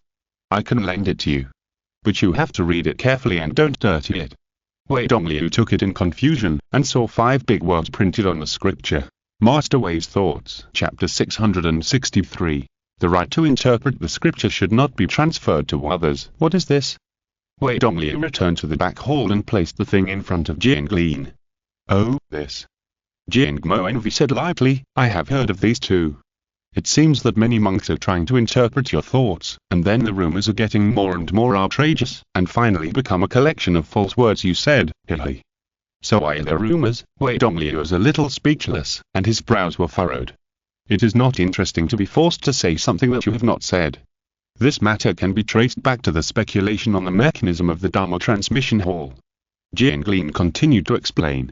It turned out that the stone statue in the Dharma transmission hall seemed to like to give people 3 choices recently. One with the greatest temptation but maybe extremely difficult, one with a conventional but insufficient potential, and one with obvious simplicity but the lowest value. Choosing the third one is the safest, but no one is willing to choose the third one. There are also many people who choose the second one, but those who pass the trial often look depressed, beat their chests and stamp their feet, and wish they could regret and choose the first one again. If I had known it was so simple, I would have chosen the first one. Based on the psychological fear of gain and loss of most mortal monks, an industry of professional analysis of the logical mechanism of the stone statue at the Dharma soon emerged. Some mortal monks recorded the choices of all the monks who applied for the Dharma, the specific content of the trial, whether they passed the test, etc. Compiled them into a booklet, and then sold them among their fellow disciples for money. Since they would lose all their money if they made the wrong choice, everyone was willing to spend more money to buy this booklet to increase their confidence in the choice. This is the same as the college entrance examination cram school. However, the booklet is of pure data statistics, and no simple and clear conclusions have been drawn. Many monks do not have the ability of logical analysis and cannot understand the rules hidden behind that big data, so they extended the annotations to the booklet. Many monks have nothing to do, waiting for the booklet to be updated and then doing data analysis themselves, and selling the results of the analysis. Although no one knows what knowledge payment is, someone soon started selling this concept and used various methods to increase their authority. For example, based on a certain sentence said by Master Wei, I analyzed the psychology behind his setting up the stone statue at Dharma transmission, and thus came to some conclusions. Although the reasoning process of drawing conclusions is often far-fetched, it cannot withstand the lack of brains of most monks. Since Master Wei did say this, then this conclusion is indeed credible, and there are many fools who think this way. So the monks who pay for knowledge rolled up each other and competed to pull the banner. In the end, they came up with the thoughts of Master Wei, which summarized all the words said by Wei Dongliu, and then added the author's own annotations for everyone to study and learn. After hearing the latter, Wei Dongliu was also numb. If Confucius knew that there were people in later generations who specialized in studying, misinterpreting, his theories for a living, Confucius would probably be numb too. However, Wei Dongliu obviously had no intention of being Confucius. He began to seriously consider whether to completely ban idol worship, lest these people continue to mess around and really lift themselves up to the altar. Putting me on the altar, actually, it's not a problem. The main thing is that I only have the cultivation base of the golden core realm. It's too early to put me on the altar now. I will be laughed at. The people's hearts are like water. They can carry a boat or overturn it. The key is that public opinion must be used for my benefit and cannot be allowed to grow wildly. Otherwise, with the nature of these cultivators, they will definitely compete to see who can spread rumors more and attract more attention. Who knows what they will write about me in the end? The public likes to read violent theories. This is a phenomenon that cannot be avoided in any world. Madam, this book is quite interesting. Wei Dongliu said indifferently, what it says is true, but the analysis is completely wrong. In the long run, it will inevitably mislead the sect and corrupt the atmosphere. I think it's quite interesting. Jiangli secretly became interested. Spreading rumors, misinterpreting, brainwashing, doesn't this sound very interesting? The great freedom demon wanted to try it himself. In my opinion, it is better to unblock than to block. Wei Dongliu continued, although many people are spreading rumors, the more you refute them, the more you will encourage the spread of rumors. Why don't you come forward as the headmaster's wife and compile these remarks to set the record straight? Do you want me to do it? Jiangli was obviously eager to try, but on the surface she pretended to be cautious and asked hesitantly, why can't you write it yourself? I'm afraid I can't write it well, why don't you write it yourself? Sure enough, when Wei Dongliu heard about writing a book, he felt a little overwhelmed and had to explain. How can you compile your own remarks? It will only make people laugh. I didn't like this matter in the first place, but I couldn't sit idly by and watch them misinterpret it, so I had to intervene. My wife is the one who sleeps by my side. She knows me and understands me. I will feel most at ease if I leave this matter to you. This is what I've been waiting for. Jiangli laughed wildly in his heart, but said, then, I'll give it a try. If I can't do it well, then you can write it yourself. How can my wife not do it well? My wife is smarter than ordinary people, and she will definitely do it well. Wei Dongliu flattered her and handed over the right to interpret the scriptures to Jiangli. A few days later, the official version of Wei Dongliu theory had not yet come out, but the Blood Sea Patriarch called him over first. I heard that you have come up with some kind of teaching method recently. The Blood Sea Patriarch, who was covered in snow and frost, asked at the top of Thongtai Peak, under the huge rock. Yes. Wei Dongliu was neither humble nor arrogant, and told the whole story. Well, very good. Ancestors I had no objection. Since it is the Taoist heritage of your Wanfei Tongshuan sect, and you share it with all the mortal Taoist practitioners, I naturally won't say anything. But I heard that someone is recording your remarks and trying to analyze some principles from them. This is really too outrageous. He sighed slowly. If it gets out, it will be a joke to other sects. I'll have someone clarify it to the whole sect right away. Wei Dongliu said hurriedly. The law transmission mechanism of the law transmission stone statue is to select 3 Taoist methods that the cultivator may learn. But whether or not he can learn it depends mainly on the ability of the cultivator himself. That's right. Ancestors I said approvingly. As long as he has enough ability, he can handle any trial with ease. On the contrary, if he doesn't think about how to improve his own strength, but instead considers which Taoist method to choose and which trial is easy to pass, then he is putting the cart before the horse. Wei Dongliu sighed in his heart. Everyone understands the truth, but human nature is that they don't like to be down to earth, and they like quick things that can be achieved in one step the most. It takes years of hard work to improve one's own strength, but it only takes a few days to study how to choose. It is self-evident what most people will choose. By the way, the Blood Sea Patriarch said again, I heard that Wen Yang from the Ghost Do is an old acquaintance of yours. Recently, she was accepted as a personal disciple by Baigyu. If you have time these days, please go to congratulate Baigyu on my behalf and present him with a gift. If you're listening to this novel on a channel other than Mundo Fanfic Novelers, it means they downloaded and uploaded it without effort. We cordially invite you to visit our channel, Mundo Fanfic Novelers. There you'll find the original version of this story and you can explore many other novels of various genres. We're waiting for you to immerse yourself in a world of incredible novels. Chapter 664. Bone Viewing Secret Method, Blind Eyes. Having become the master of the mortal path, how can he become the co-master of the six paths in the future? Wei Dongliu had already thought it through. To become the master of the mortal path, he could use the banner of the Blood Sea Ancestor. But to become the co-master of the six paths, he would need to be recognized by the Free Master and the White Bone Venerable. The Blood Sea Ancestor asked him to visit the Ghost Path. On the surface, it was to celebrate the White Bone Venerable's acceptance of his personal disciple, but in fact, it was to make himself familiar in front of the White Bone Venerable. In this way, the possibility that the Blood Sea Ancestor was a secret carder of the Hell Path has greatly increased. Could his true identity be Taoist Luo? On the way to the Ghost Path, Wei Dongliu's mind was turning silently. Jiangli was watching him with a smile beside him, and was also turning his own mind secretly. After regaining the memory of the great free heavenly demon, she can now easily suppress Wei Dongliu, and then play with him in various ways until she is satisfied, but that would be too boring. If she really used her strength to crush him, and her two sisters knew about it, she would be laughed at for tens of thousands of years and couldn't raise her head.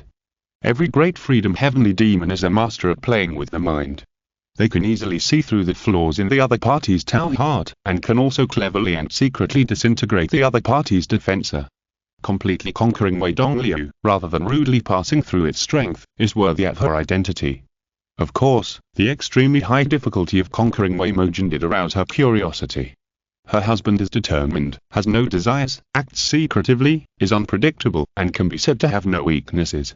Until now, Jiang Monu can only confirm that the other party seems to want to become the leader of the demon cult. However, such people often have a strong desire for power and control, and she can't sense similar emotions from Wei Dongliu at all. On the contrary, she found that this husband doesn't like to do practical things, and even wants to slack off at every turn, but this is completely contrary to controlling power. The witch licked her lips secretly, thinking that sooner or later she would completely dig out the secrets in his heart. This is the basic quality of a demon. If you have to say it, it can be regarded as a form of possessiveness, but it is definitely not because she likes him. Speaking of which, it is indeed a long time since I have seen Wen Yang and the others. Wei Dongliu sighed. With the gap in the realm of cultivation, the daily contact will naturally become less and less. Jiangli said casually. Wei Dongliu nodded in agreement. After Qiu Chang's Haiyan formed the golden elixir, he had no contact with his junior brothers and sisters. After Lin Yun broke the golden elixir, Juan Fen, Hai Lin, Juan Shan and the others stopped visiting. In the final analysis, the social circle of cultivators is based on their own backgrounds, strengths, etc. so that they can play together. If the realm gap is too large, there will be nothing to say when they face to face, and it will be very awkward. Bayman Mountain is just ahead, husband. Jiangli said suddenly. The two continued to walk forward for a while, and saw two disciples of the Enkidu coming with swords, saluting in the air and saying, "Hey, the headmaster Wei and Madam Jiang." Yes. Jiangli smiled secretly. Our headmaster has been waiting for a long time. The two disciples waved their hands. Two distinguished guests, please come this way. The two Enkidu disciples led Wei Dongliu and his wife, led them to land in a valley, and then went into a cave. After walking a few dozen steps, they suddenly saw that they were already in a luxuriously decorated underground palace. This formation is interesting. Jiangli smiled secretly. It can change its shape and shadow, move mountains and fill the sea, but it can be done without any sound. The hand behind it is really not shallow. The two Yingido disciples looked at each other for a moment, secretly shocked. Most people who come to the Yingido station will think that the method of hiding the sect station is an illusion. But the head of the Fanxingdo insisted that it was a formation, and pointed out that the specific means were changing shapes and shadows, moving mountains and filling the sea. Could you be telling the truth? To be honest, this formation was left by the ancestors. One of the Yingido disciples said with a wry smile, "We really don't understand it, and we are sorry to make you laugh." After hearing what his wife said, Wei Dongliu looked around curiously. Unfortunately, he really didn't see any traces of the formation. It was not because he didn't have enough knowledge of the formation, but because the cultivation level of the person who set up the formation was much higher than his, so that he couldn't find any traces of the formation at all. He couldn't even see the code, so how could he study the program? It was just that the Yingido disciples were present, so it was not convenient for him to ask his wife directly, so he could only secretly write down what she said. Continuing to go deeper into the underground palace, more and more people were around, and finally arrived at the main hall, and saw that a banquet had been set up here, and the guests were arriving and taking their seats one after another. The leader of the Yingido is called Fushi, and he is a middle-aged man with a gloomy appearance.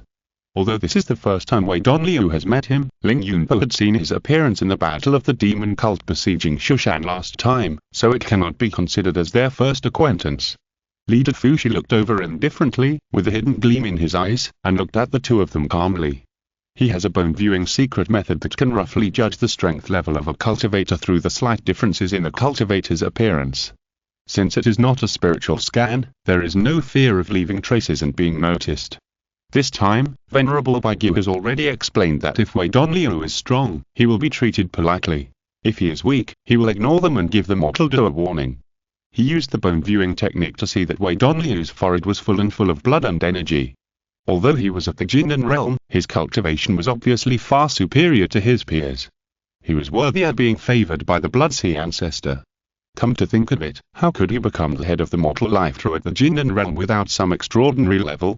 Looking at Jianglin again, he saw that this person, so strange. He seemed to be soft and boneless, but in fact he was indeed boneless. He seemed to be full of blood and energy, but in fact he was nothing. As he watched, the head of Fushi suddenly felt a sharp pain in his eyes, like a needle. No, this woman must have mastered the secret method to block the bone viewing technique, and even backfire. The head of Fushi quickly retracted the secret method, endured the severe pain in his eyes, walked over as if nothing had happened, and said enthusiastically, "It is rare for the head of Wei to take the time to come." The guests around him also stopped talking calmly, listened to the conversation between the two silently, and secretly judged the attitude of the Yingido towards the mortal life duo. Seeing that the leader of the Yingido and the head of the mortal duo were on equal terms, I knew that Wei Dongliu was indeed not an ordinary person. In fact, based on past experience, the Yingido had always looked down on the mortal duo. There were only 3 direct factions left in Jirizhou, and none of them could subdue each other. When it came to a critical moment, they couldn't even find a person to speak up. When they were participating in the grand event, they would do whatever the Yingyi and Tianmo said. Who could look up to them? This head of the sect, Wei, had just taken office. He first flattened the entire Watai mounting, and even the Buddhist sect couldn't get away from him. Later, he announced the system of passing on the law, which gave a lot of outer disciples a lot of enthusiasm. He was well equipped in both strength and skills, and he would definitely not let the mortal duo continue to be inferior to the Yingido in the future. Now even the leader of the Yingido had to treat him politely, which showed that the mortal duo had indeed risen strongly, and in the future it was likely to stand shoulder to shoulder with the Yingyi and Tianmo duo. Chapter 665. An old friend appears, and the wife is suspicious. After exchanging a few pleasantries with Master Fzi, Wei Dongliu and Jianglin sat down at the upper seat. Although most of the guests who came were big men in the Ness and Soul realm, it seemed nothing wrong for Wei Dongliu to sit at the upper seat as the master. Moreover, Master Fzi had just spoken to him so politely that the guests could see from it that Yingido valued Master Wei, and even if they had some complaints in their hearts, they would not be stupid enough to expose them in public. Master Fzi wanted to say something to Wei Dongliu, but his eyes were getting more and more painful, and he was even about to cry. He just thought it was the backlash of his skills, and it was not easy to take the elixir to treat it in front of the guests, so he could only find an excuse to leave the main hall. When he came to the back hall, he looked inward with his spiritual consciousness, but he didn't find anything wrong with his eyes, but the pain was real and became more and more unbearable. Just as he was about to take the elixir, he heard the voice of Venerable Whitebone behind him. Fushi, what are you doing? Venerable. Master Fushi explained that he had just used the bone viewing technique to look at Master Wei's wife, but somehow the technique backfired and damaged his eyes. Well, let me take a look. Venerable Whitebone swept his consciousness away, and suddenly said in surprise, no, it's not a backlash, this is an illusion. Illusion? Master Fushi was also shocked. If someone can cast an illusion on you silently, and you don't even notice it, doesn't it mean that it is easy for the other party to manipulate your sensory cognition? As the headmaster of the Ingido, it is impossible for him to fall into an illusion without knowing it. But on the other hand, Venerable Baigyu could not be lying, which only means that the headmaster's wife's illusion technique has reached a certain level. That's natural. Hearing the guess made by the headmaster Fushi, Venerable Baigyu nodded and said, this Jiangling can be valued by the ancestors Izahir and insist on granting her in marriage. It can be seen that she is not an ordinary person. The waves behind push the waves ahead. The headmaster Fushi sighed, there are so many evil talents in the new generation. The disciple I accepted this time has the best aptitude for cultivation. Venerable Baigyu solved the illusion for him, and then said proudly, 2 souls in 1 body, seamless, it's simply the natural seed to inherit my soul corpse dual cultivation. Minyanzin's good daughter, but she didn't tell me earlier, it's really stupid. Master Fushi smiled apologetically, thinking that you were always elusive and were not in the sect for 12 months a year, so why did you blame Elder Minyan? Moreover, his Taoist partner was pregnant with a son and a daughter, but something unfortunate happened when they were about to give birth, so he had to resort to this desperate measure. The sister's body was intact, but her soul was so damaged that only a little bit of mingling remained, and was occupied and controlled by her brother's soul. This case of 2 souls in 1 body was so rare that the high-level Yingido spread the story and thought it was strange, but only you didn't know. If you pay more attention to the affairs of the sect, it wouldn't be like this, right? Although he was complaining in his heart, Master Fushi sighed and advised, Elder Minjian lost his beloved wife and a child in the past, so he is extremely caring for this daughter who finally survived. Although it is rude to forget to report her qualifications to the Venerable, it is understandable. As the head of the sect, of course, he cannot let the immortals of the sect have a grudge against any elder, even if it is only a tiny possibility. He must try his best to prevent it from happening. Fortunately, Venerable Baigyu was just talking casually and did not really mean to blame Elder Minjian. He was about to continue to say something, but he heard a hoarse voice suddenly from behind. Master, what you said is unreasonable. Father didn't know that you are looking for a person with 2 souls in 1 body, so how could he predict and tell you this matter? Ahem. Venerable Baigyu coughed awkwardly a few times, but he didn't expect that he would be caught by the other party after hearing him say bad things about someone else's father. He could only pretend nothing happened and said majestically, let's not talk about this. Have you learned the skills I taught you yesterday? Master, Wen Yang said hoarsely, I have learned them all. Don't talk with that hoarse voice. Whitebone Venerable frowned and said, I have already told your father to not favor boys over girls. We who practice Taoism have long lifespans and don't need to worry about succession. Yes, Master. Wen Yang had no choice but to change to a clear female voice. Wei Dongliu and Jiangling also came to visit this time. Venerable Whitebone continued, Disciple, you and them are old acquaintances, and find out their background for me. Is it Wei Dongliu's background? Wen Yang heard they instead of him, so he confirmed, Doi Jing and I have known each other for many years, I can tell Master about her. Venerable Whitebone was slightly surprised, and then told Wen Yang that she recognized the mountain and sea moving formation of the Ingido's protected formation, and that she had cracked a backlash at the Fushi sect master's bone viewing technique. The Fushi sect master was embarrassed and could not stop the immortal, so he could only pretend to be nothing, pretending to be a sect master. That's strange. Wen Yang touched his chin and said thoughtfully, the Taoist friend Jing I know is similar to most of the heavenly demon cultivators. She avoids great dangers and cherishes her life for small gains. Her aptitude for cultivation is actually pretty good, but because the master doesn't pay much attention to her, her strength level is not particularly outstanding, let alone to the extent that the master said. She pondered for a moment and continued. However, if she is deliberately hiding her strength, it is unlikely. I'm more inclined to believe that after she was appreciated by the patriarchs Izahir, she has made rapid progress in illusion and insight. If so, you can continue to make friends with them in the future. Venerable Baigyu nodded and said, these 2 people are already seeing the dragon in the field, and their future achievements will surely be limitless. Now that the three pure ones are powerful, and there are also talented people like Chan Zheng and Jiang Xiao, we in the six paths cannot fall behind. We should unite as one and fight against them. Disciple has remembered it. Wen Yang said seriously, but before that, Disciple has to form a pillar as soon as possible, otherwise it will be a little awkward to get along with each other. That's natural. Venerable Baigyi smiled lightly. Don't worry about this, Master has made arrangements.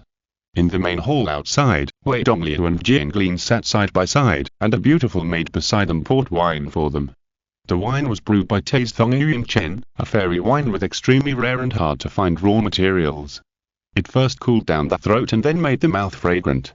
Ling Yunpo had been drinking with senior sister for a long time, so Wei Dongliu was also very good at wine tasting. After taking a few sips, he smiled lightly. What a nice cup of Taze Thong Yuan Chen brew. It's a pity to drink this fine wine without Li Kun King Shei out to wheat with it. Master, please forgive me. The maid hurriedly said, the food to go with the wine will be here soon. Does my husband also understand fine wine? Jiang Lin asked casually beside him, his mind turning slightly. I've never seen him drink wine before, so why does he know so much about what's in this glass? Wei Dongliu was shocked, but he remained calm and smiled. As the head of the mortal dojo, it's normal for me to know a little about wine tasting, right? Chapter 666. Male and female, the golden lag. My wife is doubting me. Wei Dongliu has already noticed it, but he just deals with her temptation calmly. Jiang Li smiled secretly and chatted with her husband. Although she spoke softly, Wei Dongliu often felt a kind of pricking feeling like a thorn in his back, as if he was being stared at by some kind of ghost. He began to get anxious, but he didn't know that Jiang Munu was also a little impatient. The demons are best at spying on people's hearts, but Wei Dongliu's defensor is indeed watertight. He looks no different from an ordinary cultivator on the outside, but as long as he goes a little deeper, he will be bounced back immediately. This is an ability that Jiang Li can't understand at all. Although there are many kinds of humans in the world, there are also those who are not afraid of the invasion of demons. For example, Kumling Qiu Chang's Han's Tao heart is clear. No matter how that demon hides his breath, he can find it in the first time, and then pull out the demon that has not taken root deeply. But that is essentially a restraint in the mechanism, and now her husband is showing a crushing in the realm. A great and free demon, but he is not as good as a human in the battle of consciousness. Jiang Li was furious in her heart, gritted her teeth, and secretly guessed that her husband was hiding many things from her. Otherwise, she might as well find an occasion and time to force him directly. She was thinking silently, and suddenly she heard a commotion, and then the white-bone venerable came out with Wen Yang. Wei Dongliu looked carefully. Hey, why did this fellow Daoist Wen suddenly wear women's clothes? So strange. It's pretty good. Jiang Li saw him staring at Wen Yang, with a look of surprise in his eyes, and she was immediately furious. Fellow Daoist Wen is very beautiful, right? She held her chin with one hand and whispered playfully, I didn't expect her to be so beautiful in women's clothes. It seems that she has made up her mind to be a woman, right? Hey, you said she is so beautiful, I don't know who will get her in the future. Don't mention gender when she comes over later. Wei Dongliu warned. Humph. Jiang Li said that she heard it. Sure enough, after Venerable Baigyi finished entertaining the guests and Wen Yang was introduced to everyone one by one, he sneaked over and said with a smile. Fellow Daoist Wei, fellow Daoist Jiang, no, it should be said that you two senior Jintans Hinran, long time no see. You and I met each other in childhood, so why don't we get to know each other as equals? Why do we have to rank people by strength? Wei Dongliu said politely. That's right. Jiang Li said with a smile, fellow Daoist Wen, have you finally decided to be a young lady? Wei Dongliu was embarrassed and speechless, while Wen Yang's expression was obviously stagnant, and then he forced a smile and said, is the distinction between male and female so important? By the way, fellow Daoist Wei is now the head of the Fanxing sect. I wonder how it feels to manage the sect. I heard that, of course it's important. Jiang Li interrupted her and said with a smile, if it's young Master Wen, then I have to keep my distance from you. After all, I'm a married woman now. How can I be too casual about the relationship between men and women? But if it's young Lady Wen, that's another matter. She smiled and clapped her hands and said, we can talk about some girlish topics, and we can go out arm in arm. Oh, do you like embroidery? I'm learning embroidery recently and can teach you. She chatted non-stop, and with every word, Wen Yang's face darkened a little. In the end, he almost suppressed his shame and anger and pulled Jiang Li over. fellow Daoist Wei, I have something to talk to your wife about. She forced herself to maintain a polite smile and explained to Wei Dongliu, then pulled Witch Jing to the corner. Wei Dongliu watched the two people leave, only to hear the voice of Venerable Bai Give sounded from behind. My disciple said that she had known you for a long time, and now it seems to be true. Venerable Wei Dongliu saluted calmly, the ancestor called me to congratulate you. No need for the formalities. Venerable Bai Give said gently, Zhu Hai has a good vision. The mortal life was once prominent in the Tongxuan sect period, and was known as the Three Heroes together with Myengido and Tianmoto. But then it was suddenly split and destroyed for some reason, which is truly regrettable. You have managed the mortal life to this point, and it is no exaggeration to say that you have turned the tide. Although my disciple's cultivation aptitude is average, he has an extremely smart character. If you can help and unite each other in the future, let our Jirija lineage return to the era of the Three Heroes, and fight against the three purities of the Orthodox sect without losing the upper hand, we old bones will be worthy of our ancestors. Wei Dongliu's humbling words and even praised him, but he sneered in his heart. Venerable White Bone said that he felt sorry for the demise of the mortal path, which was a pure whitewash. If he really felt sorry, why didn't he save the Tongxuan sect?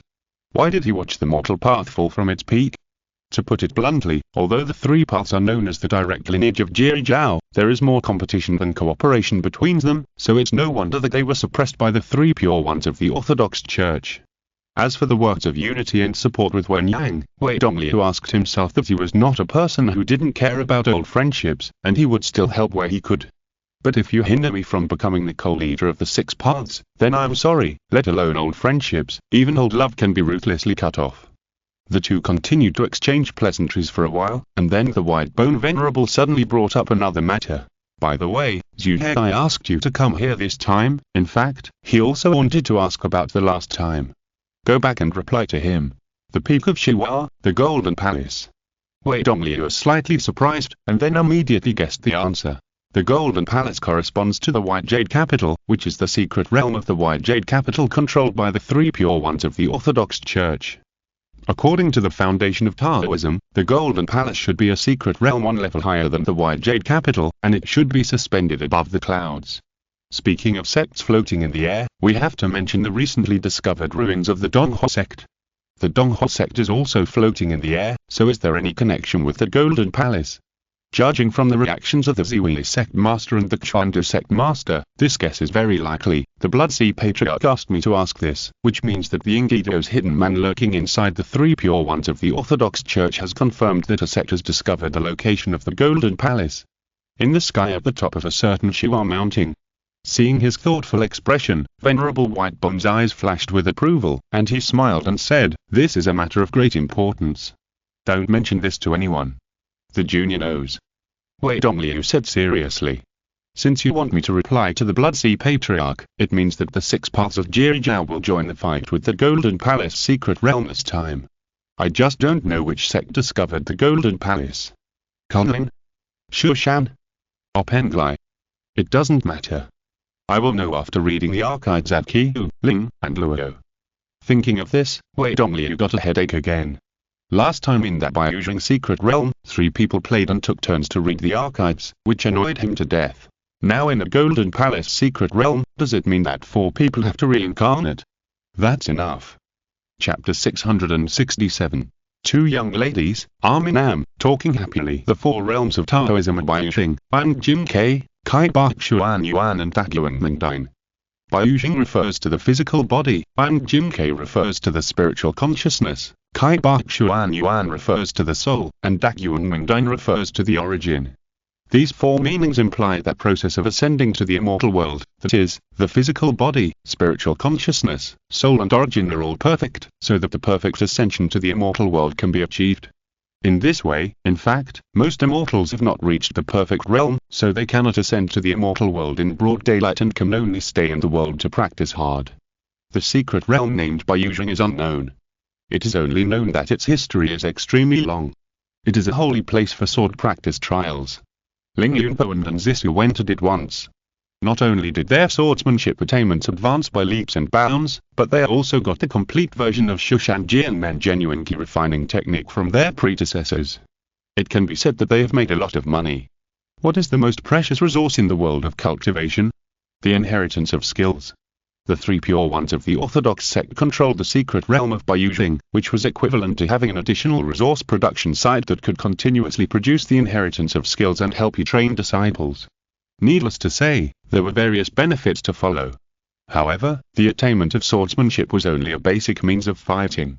If there was a choice, everyone would naturally want Taoism, or even the art of breathing and refining Qi. After all, the latter was the basis for determining the realm of cultivation. Based on this purpose, the three sects naturally turned their attention to the Golden Palace behind Bayujing. The so-called Bayujing competition was also to determine the 12 winners, thereby triggering a certain mechanism of the secret realm of Bayujing to further locate the existence of the Golden Palace behind it. The distant Yujing mounting, the Conte shines on the flying beams. Looking up at the Golden Palace, looking down at the white jade bed. It implies that if you look up at the top of Yujing, you can see the existence of the Golden Palace. With the combined efforts of the three pure ones of the Orthodox sect, it would not take long to find clues, but Wei Donliu never thought that it would come so quickly. Is it fast? Not fast anymore. Kunlun Mirror reminded him, in the Bayujing competition, you are still at the foundation establishment stage. And now you have been promoted to the Golden Core stage. You have climbed a big realm and a small realm. How can you say it's fast? What do you know? Ah Jin, that's because my cultivation has improved rapidly, okay? Wei Dongliu said dissatisfiedly. I counted with my fingers, it's less than 100 years. The Bayujing competition was actually just a short time ago. Your concept of time is already wrong. Kunlun Mirror complained. On the other side, Jianglin and Wenyang returned together. The two of them actually walked arm in arm, with spring flowers and autumn moons, laughing and talking, which made Wei Dongliu suddenly feel the beautiful feeling of lilies blooming. Husband, I'll tell you a secret. There will be a big change in the world of cultivation. Jiangli winked at him secretly and said meaningfully, maybe the mortal doe will be involved in it. The whereabouts of the Golden Palace secret realm has been found, right? Wei Dongliu said calmly. Hey, how did you know? Wenyang asked curiously. Wei Dongliu did not answer, but looked at the white bone venerable above calmly. So the two of them immediately understood. Wenyang said seriously.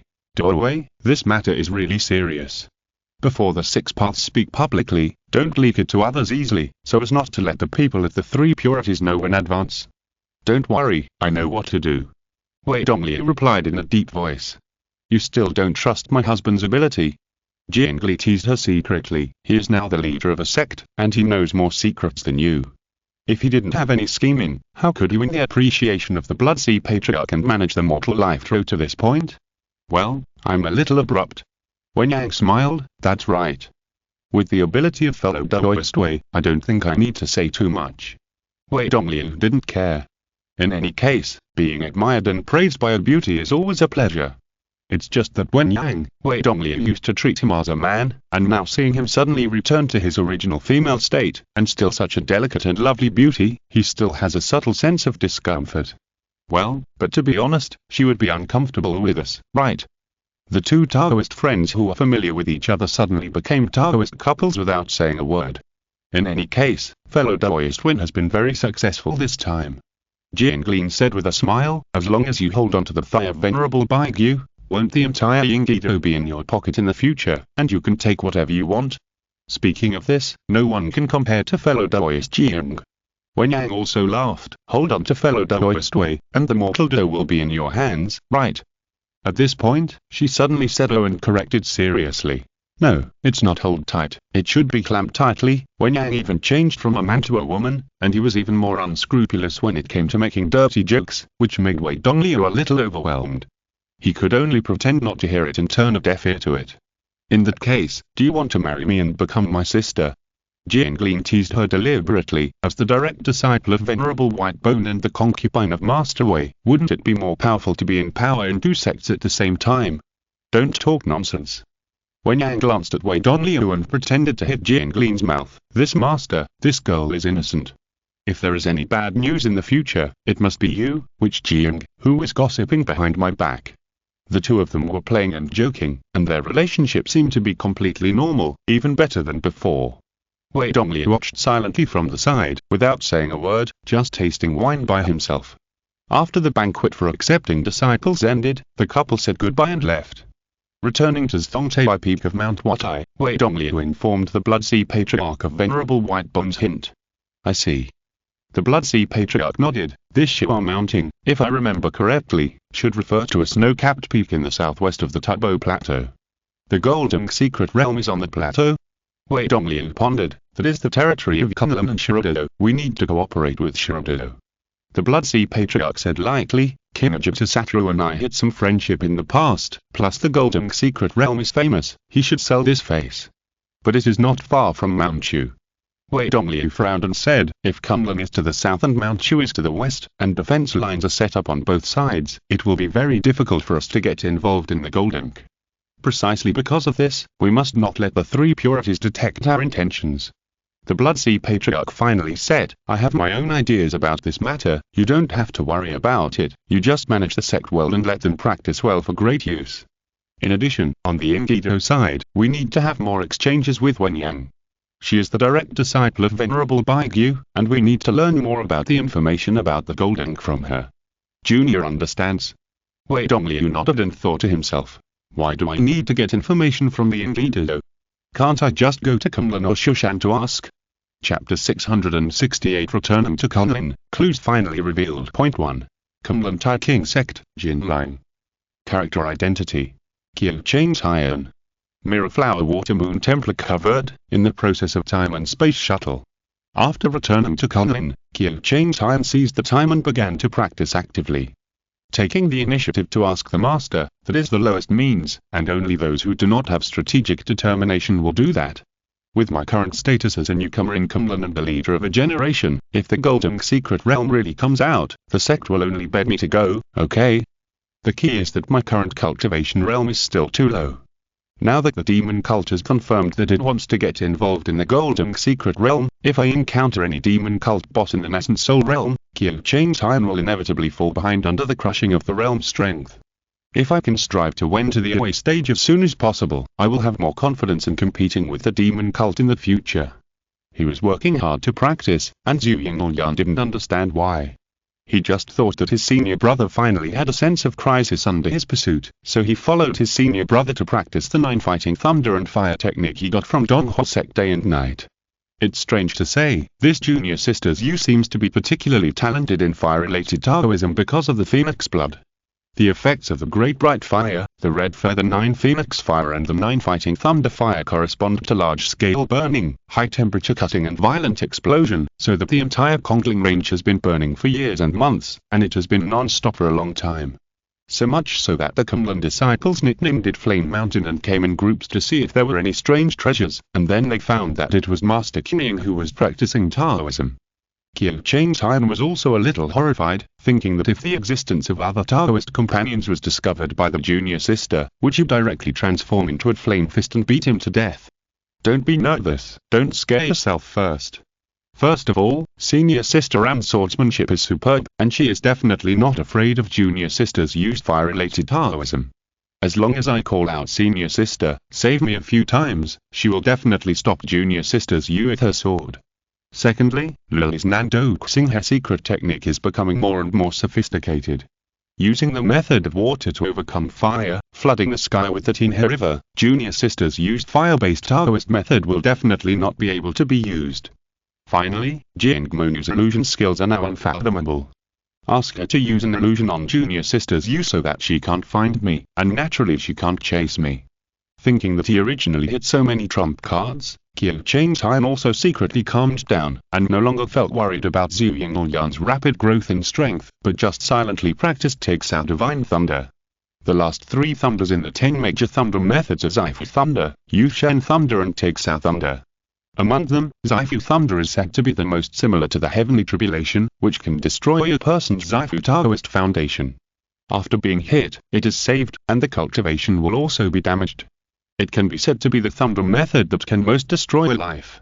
Yushen Lei is the thunder that breaks the magic and destroys the essence, which is specially used to defeat all kinds of magic weapons, flying swords, Taoist methods, and formations. Once this thunder comes out, no defensive means can stop it, and the ability of thunder method to break through the attack is brought to the extreme. As for the Takes Out Thunder that Kyo Chains Iron currently masters, its advantage is very obvious. It can be materialized. It can be transformed into a materialized thunder dragon form, and then fly around and kill randomly. It is more practical than the other two thunders, and it is no wonder that it has become the unique Taoist method of Donghuo school. After collecting the first 9 thunders, Qiu Changtian can try to condense the legendary 10th thunder, that is, Taji Thunder. Although this thing is just a legend, it is still unknown whether it actually exists, but everyone knows the first law of the cultivation world. The legend is most likely true. If you don't find it, it's your own problem, and it can't prove that it doesn't exist. Therefore, although Qiu Changtian has no way to condense it, he is full of unreasonable expectations for the Taji Thunder. It's just, a few months have passed, and the sect still has no news about the Golden Palace, which makes Qiu Changtian a little confused. Isn't it? Could it be that it was not Kunlun who discovered the Golden Palace, but Shushan or Penglai? Even so, as long as the Golden Palace is indeed on the southern plateau, the two factions will definitely not be able to bypass Kunlun to explore the Golden Palace. I just need to wait patiently. Qiu Changtian was secretly calculating, but Zhu Yingyan had already noticed something was wrong. Of course, she didn't know about the secret realm of the Golden Palace, but she felt that her senior brother's recent behavior seemed a little abnormal. In the past, Qiu Changtian, even when practicing, always had a calm demeanor, as if he didn't care about the degree of his cultivation, or he was very confident in his talent for cultivation. Based on her understanding of her husband, the latter should be more likely. However, Qiu Changtian is now very active in practicing, whether it is breathing and refining Qi or practicing thunder magic. He is much more proactive than in the past. From his senior brother's extremely fast and orderly style, Zhu Yingyan also keenly smelled a hint of unusual, as if a storm is coming. Could it be that the demon cult is going to attack again? If you think about it carefully, the demon cult once besieged Penglai, causing heavy losses to Yuqing Temple. Then they besieged Shushan. Although they did not break into Shangqing sect, the Shushan Sword Immortals did suffer a large number of casualties. In addition, the life-saving glow has risen like lightning in recent years, and it seems normal and reasonable to think that they can stroke the tiger whiskers at Kunlun. I have to prepare well. I can't track my senior brother down on the battlefield in the future. Thinking of this, Zhu Yingyan also began to work hard. In addition to doubling the time for breathing and daily lessons every day, he also had to practice Taoism over and over again without getting tired of it. Even Qiu Changtian was a little ashamed of his hard work. After a while, Ziwi's sect master finally sent a letter by flying sword and summoned the two to the lecture room of Yaxu Palace. Your junior brother Guanzhen, as the chief of the Foundation building realm, went to Shushan for exchanges before. Ziwi's sect master said leisurely. As for what to exchange, both of them had accumulated the cultivation of the Watfu, so there was no need to explain too much. It's just that something has happened now. Master Ziwi said lightly, you go to Shushan to meet Master Yuzheng on behalf of Kunlun, and apologize to him on my behalf. I will let Han Yuan go with you.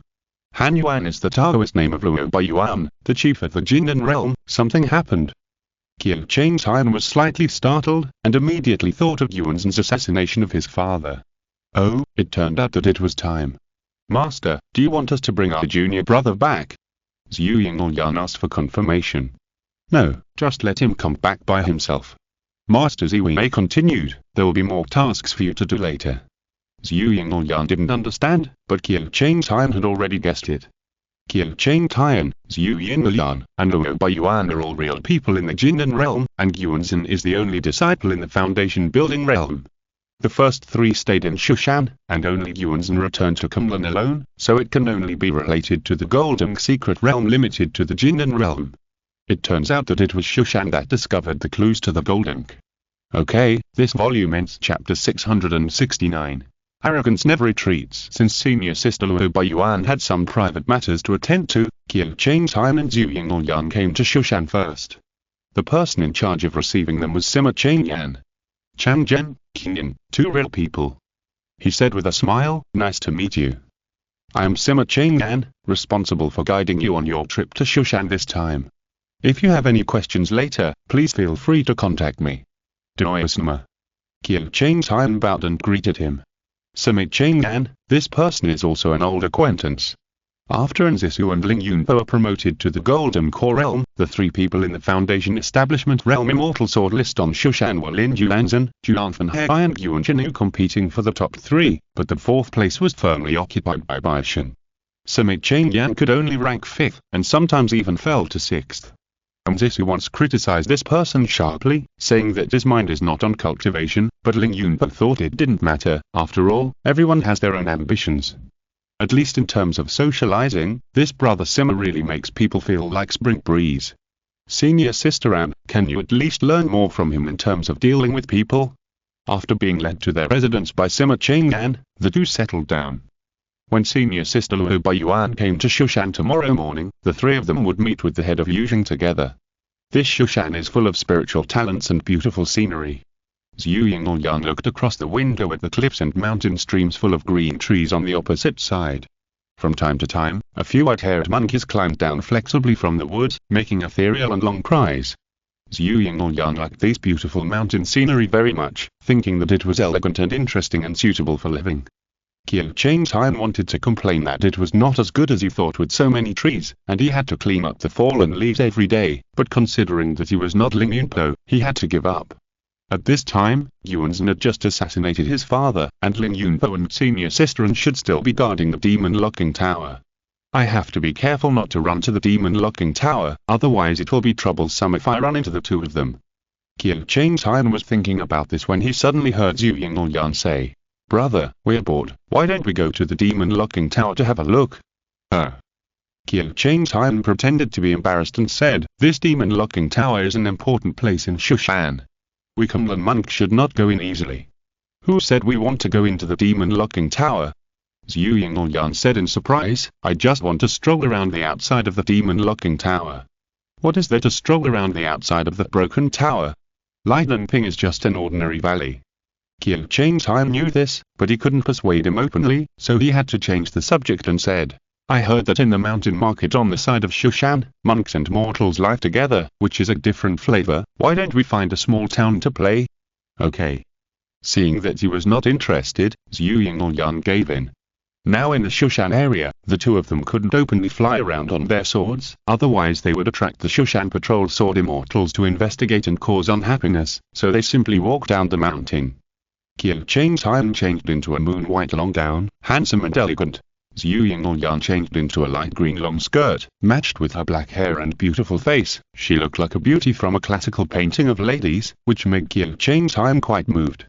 Not as plump as senior sister Anne, nor as petite as Shiluli, but her temperament, like a fairy descending to the earth, was unmatched by anyone. Zhu Yingyang didn't know what he was thinking. She just looked at the town at the foot of the mountain quietly and suddenly said, "This Shushan is located in the southwest corner, among the mountains. It seems to be secluded and detached from the world, but it is not completely separated from the world. In such an environment, it is impossible for the heart of Tao to be completely untainted by the world of mortals. No wonder the sword immortals of Shushan often have to go through a self-examination before and after the formation of the elixir. If it were my junior sister." Qiu Changtai smiled casually, "Would you choose the heartless flow, the forgetful flow, or the questioning flow?" "I can't choose." Zhu Yingyang said proudly, "My heart of Tao is clear and I can see through it like looking at fire. Why should I ask?" This answer was very much in the style of junior sister Zhu, so Qiu Changtai couldn't help laughing out loud. "Laugh? What are you laughing at?" Zhu Yingyang blushed immediately, but stared at him and asked. "I almost forgot that junior sister is a very smart person." Qiu Changtai laughed, "I'm the one who asked this question in vain." "Humph." Zhu Yingyang's expression improved. He turned his head and thought for a moment, then asked, "What about senior brother? If senior brother does not have a clear mind, and has to ask his heart, would he choose to be heartless, forget about feelings, or ask about feelings?" "That's simple." Qiu Changtai said calmly, "If you haven't met junior sister, you would choose to be heartless. If you have met junior sister, you would choose to ask about feelings. If junior sister already has someone in her heart and doesn't like me, then she can only forget about feelings." Zhu Yingyang stopped talking. "Junior sister." Qiu Changtai saw that she had her back to him and didn't say a word, so he couldn't help but ask curiously, "Shut up, shut up." Zhu Yingyang didn't look at him either, but just scolded, "Don't say such frivolous words." "Where is it frivolous?" Qiu Changtai was puzzled. "Anyway, don't say it again." Zhu Yingyang stamped her feet in anxiety. Seeing her neck and earlobes were red, Kyo Chang-time finally understood, thinking that this junior sister was too thin-skinned, and it would be fun to tease her. If it was senior sister Anne, she would definitely blush and pretend not to hear these little love words. If it was Miss she would definitely show a quiet and happy smile, but I don't know if she was really happy, or just pretending to be polite to respond to her husband. If it was Witch Jiang, she would say without any reservation, "Say more, I love to hear it. Why don't you say anything? If you can't say it, you can make up for it with a few more kisses." If it was Fox, she would wink her and crawl into his arms, then look at him with blinking eyes.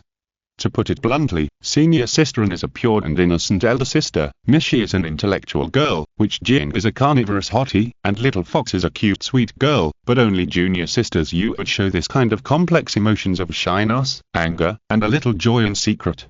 It is indeed a some diversion that will never be out of the environment. Kyo Chang-time became happier and subconsciously pretended that he could not see that she was shy, and said strangely, "Did senior brother say something wrong?" "Oh, I see, junior sister is blaming me for choosing to forget, that's not what I meant." Zhu Yingyan was furious. Seeing that there was indeed no one on the surrounding mountain roads, she glared at senior brother Gao fiercely and said in a low voice angrily, "There are some things that should not be said outside. If passers-by hear it, we will lose our face." "I see." Kyo Chang-time suddenly realized, indeed, these private words should be whispered to my wife alone when I return to the cave. It is really not appropriate to say them outside. Hearing senior brother Gao calling her wife instead of junior sister, Zhu Yingyan could not guess that he was deliberately teasing her, and she almost died of anger on the spot. She had to turn around with shame and anger on her face, stepped hard on the upper of Kyo Chang-time's shoe, and then walked towards the town at the foot of the mountain without looking back. Chapter 675. There are many small mountain towns scattered among the peaks of Shushan. If there were no Shanking sect of Shushan, such mountain villages would be isolated, poor and boring. But now these small mountain towns are rare paradises in the whole Shenzhou. There is no war, famine and plague all year round. The monks speak well and like to live here. Zhu Yingyan stepped on the blue stone slabs with cloth shoes. Her undisguised stunning face attracted the keen attention of passers-by and monks around. Although the appearance and inner temperament of monks will be different from those of mortals after refining qi and washing marrow, the figure, appearance and temperament of the Phoenix Fairy are underestimated. Where did the female cultivator come from? I don't know, judging from her clothes, she is not from Shushan. The whispering voices sounded from all around, which gave Zhu Yingyan a headache. In the past, whether she was in the Zhu family or cunning, she basically lived in seclusion. Entering the Jinlan cave, leaving the Congling mountains, usually she would practice Taoism besides breathing and refining qi, but she rarely had the experience of walking in a busy city. In addition, she had just had an argument with senior brother Gao, so she forgot to cover her face with a veil. The hot and unconcealed gazes around her also made her, who was cold in nature, a little disgusted. So Zhu Yingyan turned her head and glared at Kyo Chang-time. Kyo Chang-time was also a little puzzled, so he walked up and pulled her hand. Zhu Yingyan wanted to pull her hand away, but was caught by Kyo Chang-time. Her face was slightly red, and she struggled for a few times but couldn't pull it away, so she simply gave up. Kyo Chang-time smiled in his heart. He knew that the struggle of the junior sister was just a symbolic resistance. If you give up directly, she will be unhappy. This is what the so-called Tsunda is like. The two enter the town restaurant hand in hand. This is the only four-story building in the town. It is most comfortable to watch the city life from the window. After going up to the fourth floor of the restaurant, the two sat down by the window. Kyo Chang-time called the waiter and habitually said, "Bring some wine, daughter's red wine, and 2 tails of braised beef, peanuts, pickled lotus root, pickled cucumbers and other cold dishes, okay?" The waiter had just gone downstairs when he heard a cough from the woman sitting next to him. Kyo Chang-time and Zhu Yingyan turned their heads and saw that Anzisu was actually sitting by the window opposite. There was a wine jar on the table, as well as the same plate of peanuts, a plate of pickled lotus root, and a plate of pickled cucumbers. Both of them were extremely smart and immediately realized that Anzisu thought that Kyo Chang-time had seen the snacks on her table and deliberately ordered the same as her. If it were in modern society, there would be nothing wrong with ordering food based on the table next to him. But in ancient times, the object was a woman, so it would be a little frivolous and not solemn. However, considering that everyone was a monk, not a child raised in a deep courtyard, it could be big or small. But the real problem is that Zhu Yinglyan and Qiu Changtian both knew that they had not noticed Anzisu was here before. Peanuts, pickled lotus roots, and pickled cucumbers, the common point of these three is that they are crisper. Ling Yunpo prefers crisper food with wine, which is not uncommon among drinkers, so Qiu Changtian did not pay much attention to it. As for why Anzisu ordered the food that Ling Yunpo liked, that was another matter.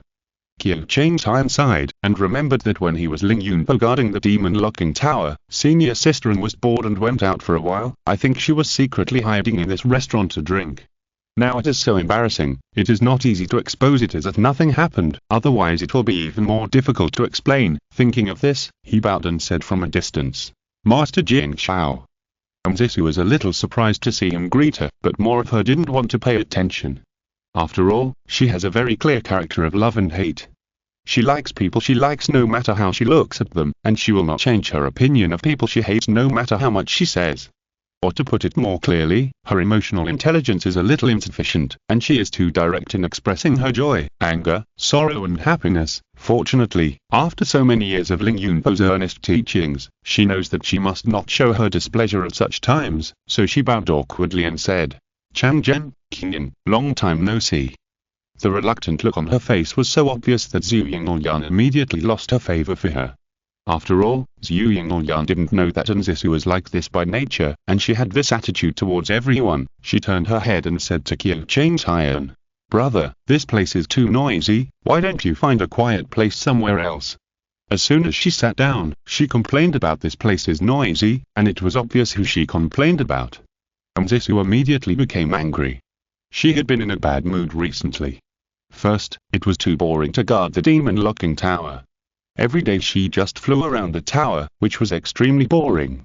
Second, she was obviously a second-grade golden elixir, and her cultivation was much higher than that of her junior brother, but she was always at a disadvantage when practicing swordsmanship, and the majesty of her senior sister was gone. Third, he and his junior brother have made some progress in their cultivation, and King Luo Peak is not as difficult as in previous years in Shushan, but the master still shows no signs of coming out of retreat, and he cannot see the efforts and achievements made by him and his junior brother. Anyway, he is annoyed. Then he sees Qiu Changtian, who is better than him, and his arrogant junior sister, which makes him even more annoyed. If the heart of Tao is not calm, there will be noise everywhere. Anzisu said coldly. Qiu Changtian was stunned when he heard it. What? Senior sister is going to retort now. It is human nature to like holes full of orchids and avoid stores selling abalone. Zhu Yinglyan responded indifferently. Isn't it normal to like holes full of flowers and plants and avoid stores selling rotten fish and shrimp? I hate you, isn't it your problem? If you don't like Mount Chu, why come here from Kunlin? Anzisu laughed in anger and stretched out his hand to flick the wine cup. You are so arrogant, it is better to drink this cup to cool down. The wine cup was shot towards Zhu Yinglyan like a bullet, and she caught it with her quick eyes and hands. However, Anzisu used a clever force when flicking the wine cup, and the wine in it was originally spinning rapidly, and the wine cup stopped suddenly, so the wine was thrown out and splashed directly into Zhu Yinglyan's eyes. Then, under the high temperature, it suddenly turned into steam and dissipated. It was Zhu Yinglyan who used the 9 thunder and fire technique with a perfect technique, just enough to evaporate the wine. I heard that the Shushan grass-cutting sword Immortal was always unreasonable. Zhu Yinglyan said coldly, now I see that it is true. Thank you for the toast, I would like to give you food in return. She held the bamboo chopsticks in her right hand and flicked them in the plate. Several peanuts shot towards Anzisu, and they spontaneously ignited in the air without wind, turning into several fireballs the size of a fingernail. Anzisu picked up the wine cup, scooped it in the air casually, and put all the fireballs into it. Then the wine cup suddenly exploded in her hand. The so-called 9 thunder and fire technique is the violent nature of fire and lightning, which cannot be extinguished by just wine. The wine exploded all over her hands, and the lethality was almost zero, but the insult was full. Anzisu was not as good as Zhu Yinglyan in Taoism, so he suffered a great loss. He immediately stood up solemnly and said in a deep voice, I'm a guest from afar. It is rare for us to meet. I would like to learn from Master Qingy's high skills. Qiu Changtian was immediately shocked. Trouble. Other Kunling cultivators may not know, but he knows that when senior sister is really angry, she will beat him to death without mercy. How many Shushan cultivators had their life swords cut off by her in a duel, and their skills were greatly reduced? Otherwise, how did the nickname of the grass-cutting sword Immortal come from? He was about to speak out to stop him, but Zhu Yingyan also stood up and said coldly, "It's not possible to perform here, why not go outside?" If you're listening to this novel on a channel other than Mundo Fanfic Novelers, it means they downloaded and uploaded it without effort. We cordially invite you to visit our channel, Mundo Fanfic Novelers. There you'll find the original version of this story and you can explore many other novels of various genres. We're waiting for you to immerse yourself in a world of incredible novels. Chapter 671. It's time to let you know. Can anyone tell me why they fought? Qiu Changtian was very confused. If it was said that the fact that he played two roles was unfortunately exposed, and they were jealous of each other for his favor, it would be understandable.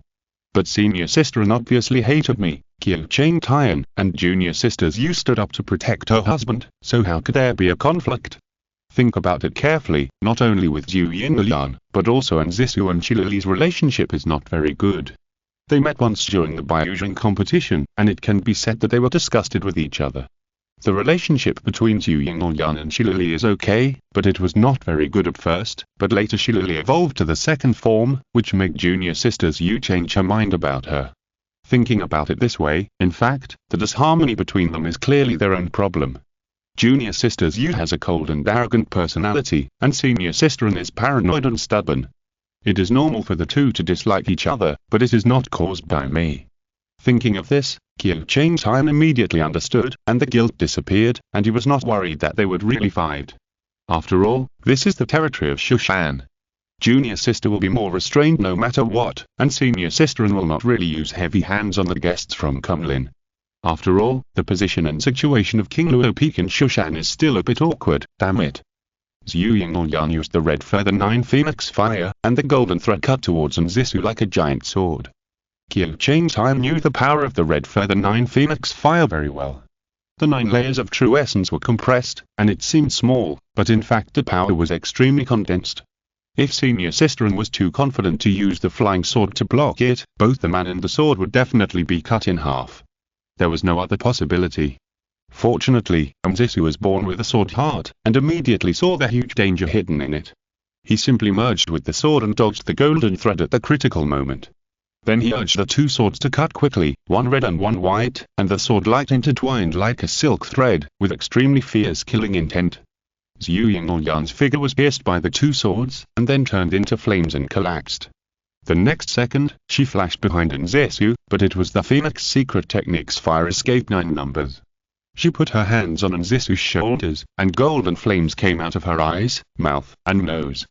It was a secret method among the 9 thunder fire, but its power was extremely terrifying. Then, her figure suddenly exploded. Qiu Changtian hurriedly scanned the area with his spiritual sense, but did not find the injured Anzisu, so he secretly breathed a sigh of relief. In fact, the explosion was just an illusion created by Zhu Yingyan using Taoism, not a real self-explosion. Anzisu's figure suddenly appeared dozens of feet below, but at the critical moment, he dodged the explosion with the dividing cloud 8 diagram step, and then opened the human sword unity again. The sword light instantly soared more than 10 times, and he killed Zhu Yingyan again viciously. The two fought hard, and within a few breaths, they had exchanged 6 or 7 killing moves, as if they wanted to kill each other, which made Qiu Changtian tremble with fear. He was about to rush over to separate the two and shout "Stop fighting," when he suddenly heard Luo Baiyuan's voice from behind, with a confused tone. "Are they competing? Senior sister Hong Yuan? You finally came to Shushan." Qiu Changtian was secretly happy, and a slight worry appeared on his face. He explained, "The one fighting with junior sister is Jing Xiaohunren from Shushan, who won the 2nd place in the previous Biujing competition. Senior sister, can you stop them? If they continue to fight like this, I'm afraid something will happen. Junior brother, won't you stop them?" Luo Baiyuan said strangely. "Junior sister, come quickly. She is very competitive."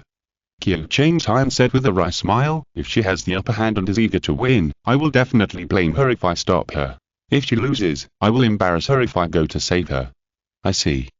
Luo Baiyuan believed it. After all, Zhenren Qingying is very strong-willed, and as the chief of Kunlin's Jinnan realm, she has often heard about it. Therefore, he thought that if junior sister Qingying cared too much about the impression she left on junior brother Chang'an, he really shouldn't take action easily to avoid misunderstanding. so she raised her sword and chanted the Dao formula. The temperature around her suddenly dropped, and the vast snow surged over, quickly forcing the two people who were fighting to a standstill to retreat. Zhu Yingyan had a cold expression. Although she seemed calm and composed, there were countless cuts on her green dress caused by sword energy. Zisu had an indifferent expression. Although she looked unscathed, there were many traces of smoke and fire on her hair and cheeks. Obviously, the actual situation of these two people was far from being as calm as they looked. Qiu Changtai looked worried, but he couldn't stop sighing in his heart. The relationship between the first wife and the second wife is so bad. If the relationship is completely exposed in the future, how can I maintain harmony in the harem? However, he thought again. This is a good thing. If the two of them really get along well and treat each other like sisters, and cast the backyard into an iron plate in the future, how will the husband's majesty be exerted at the time? Pulling, beating, helping and stepping, and checking and balancing each other are the essence of management. Qiu Changtai hurriedly pulled Zhu Yingyan to his side, held her wrist, and carefully checked her with his spiritual sense. Only then did he slowly breathe a sigh of relief when he confirmed that she was not in any serious trouble. Seeing her husband's concern was beyond words, Zhu Yingyan also felt a little warm. Just when she was about to say something, she only heard Zisu take the elixir and said coldly, "You are worthy of being the Phoenix Fairy. Your reputation is well deserved." After that, she quickly turned into a sword light and left. Qiu Changtai watched her leave, and only heard Zhu Yingyan suddenly say faintly, "If it weren't for senior sister Han Yuan's action, I would definitely be the loser in the end." Qiu Changtai was silent, thinking, isn't it? Although Zisu's fighting style is fierce, she never released the sword method from beginning to end, and the degree of true energy consumption is far less than Zhu Yingyan. Junior sister Zhu was a very smart person after all. She knew that the opponent had much more combat experience than her, so he could deal with her attack with such a simple means. If she hadn't been concerned that this place was in the territory of Shushan, she would definitely not be able to get away with it if she really took it seriously. Last time in that Baiyuzheng competition, she was defeated by Master King Fen of Shushan. This time she was defeated by Master Jing Xiao. Zhu Yingyan suddenly felt a sense of loss that the world was so big, but her strength was so small. However, she soon rekindled her fighting spirit. Because of this, the road of cultivation will not be boring. Senior brother is the ultimate goal I am chasing, and these opponents are just my small goals before defeating senior brother. Although Qiu Changtai didn't know what she was thinking, he saw that she was lost and confused at first, and then became determined and motivated. How could he guess what she was thinking? That's enough, junior sister Zhu. Senior sister Han Yuan, didn't you say you would be there tomorrow? Qiu Changtai asked curiously, why did you rush here today? The situation is a bit complicated. Luo Baiyuan sighed, Changzhen, Qingyan, Master said it's time to let you know. Do you remember the Golden Palace secret realm that I mentioned to you after the last Baiyuzheng competition? Zhu Yingyan widened his eyes.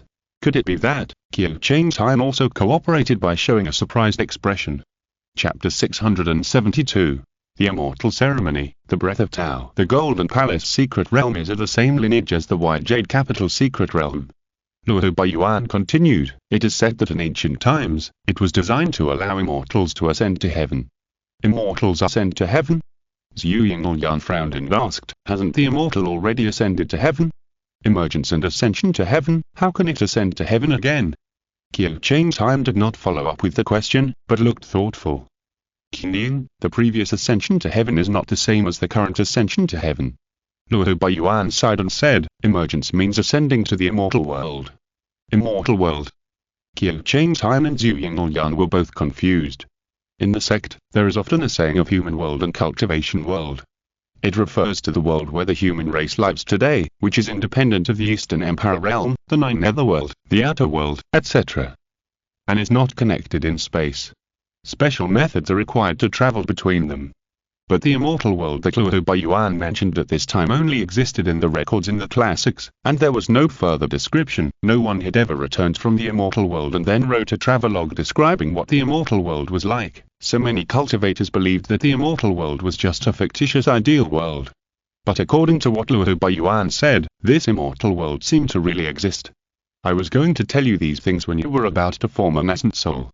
Luo Baiyuan said seriously, If an essence soul cultivator can reach the level of a celestial being or higher, then everything from the body to the soul will undergo a transformation, and you will no longer be able to stay in the mortal world, but will automatically ascend to the fairer land, which is called transmigration. And now, the immortals of the major sects, or the wandering immortals, all use special methods to stay in this human world. Why do they want to stay in the human world? Zhu Yingyan asked curiously, if the fairyland really exists. According to the classics, it is a holy place for cultivation and a Taoist paradise. It should be superior to this world in all aspects. In short, everyone has their own reasons. Luo Baiyuan shook his head. Some are worried about the sect, some still have concerns in the human world, and some are even afraid that the fairyland is not good. These are not important. What's important is that you only have one chance to choose. If you choose not to ascend and stay in the human world when you ascend, then if you regret it later, you won't be able to transform into a fairer land. So Qiu Changtai immediately understood. For example, it's like your college entrance exam score is high enough to get into Peking University or Tsinghua University, but you didn't go and you filled in your application form, no matter what the reason is. Want to go again after a few months? Sorry, the enrollment is over. It is said that in ancient times, the human world and the fairy world could travel to each other. Luo Baiyuan continued, but then something happened, causing the passage between the two to tear apart. Since then, there are only two ways to go from the human world to the fairy world. One is to use the power of ascension and naturally become a fairy. The other is to wait for the opportunity of the intersection of the celestial spheres and go through the fairy ceremony again in the human world. This Golden Palace secret realm is one of the keys to the fairy ceremony. What is the intersection of the celestial spheres? Qiu Changtai suddenly asked. I don't know. Luo Baiyuan replied, from what Master said, it seems that there is a great catastrophe in the world every once in a while. Great catastrophe in the world. Qiu Changtai and Zhu Yingyan looked at each other, and each read a little uneasiness in each other's eyes. Arjing. Qiu Changtai asked hurriedly, what exactly is the intersection of the celestial spheres? This, Kumlinjin hesitated. If you don't tell me, I will ask Master Ziwei. Seeing that she was a little shaken, Qiu Changtai immediately struck while the iron was hot and threatened. Even Senior Sister Lu already knows about this, and my master will definitely not hide this from me. But if the one who gives me the answer in the end is Master Ziwei instead of you, then I have to think about it. Is it Kunlun who treats me better, or is it you and I who have a closer relationship? Alas! Kumlinjin said helplessly, things like the intersection of the celestial spheres are very complicated to talk about, and I don't know how to tell you better. For example, if the human world is the water in the cup, and the fairy world is the air above the water, then the essence of an individual's ascension is to accumulate energy and transform oneself from water to air, so that one can move from the human world in the water to the fairy world in the air. The immortals who are stranded in the human world are like tiny bubbles dissolved in water, and they have no way to go to the fairy world for the time being. The intersection of the celestial spheres is equivalent to the heating of water in a cup. After boiling, the tiny bubbles dissolved in the water can be released into the air. The reason why those immortals set their sights on the golden secret realm is to allow themselves to be released by this world. Then why is the intersection of the celestial spheres a great catastrophe in the world? Qiu Changtai asked puzzled. Are you willing to live in boiling water? Kumlinjin asked back, although the intersection of the celestial spheres will reduce the difficulty of ascending to heaven, it will also bring great chaos and destruction to the human world. If you fail to mend the sky on time, the reason why the sky leaks in the future is that the spiritual energy in the human world becomes too violent, and it breaks through the weak points in the sky to release pressure. The damage to the sky will bring even greater trouble. At this point, Kumlinjin sighed and said, there is no point in discussing that. Anyway, you just have to work hard to mend the sky. As long as there is no leakage in the sky, even if the celestial spheres intersect, it will not lead to the destruction of the human world. As long as your cultivation is strong enough, you don't have to be afraid of any catastrophe. After saying the last sentence, Arjun fell silent again and became the shut-up mirror. Anyway, I'm not very clear either. Luo Baiyuan sighed and said, Master said that only those who have reached the nascent soul stage are qualified to know these things. If you don't reach that stage, knowing this will only make you worried and frightened, and will only add mental obstacles to your path. Zhu Yingyan was speechless for a long time before saying, in the final analysis, you still have to practice diligently. That's right. Luo Baiyuan praised, only by getting the Tao can you have a chance to survive. Brother. Seeing that Qiu Changtian was always in a daze, Zhu Yingyuan called him and asked.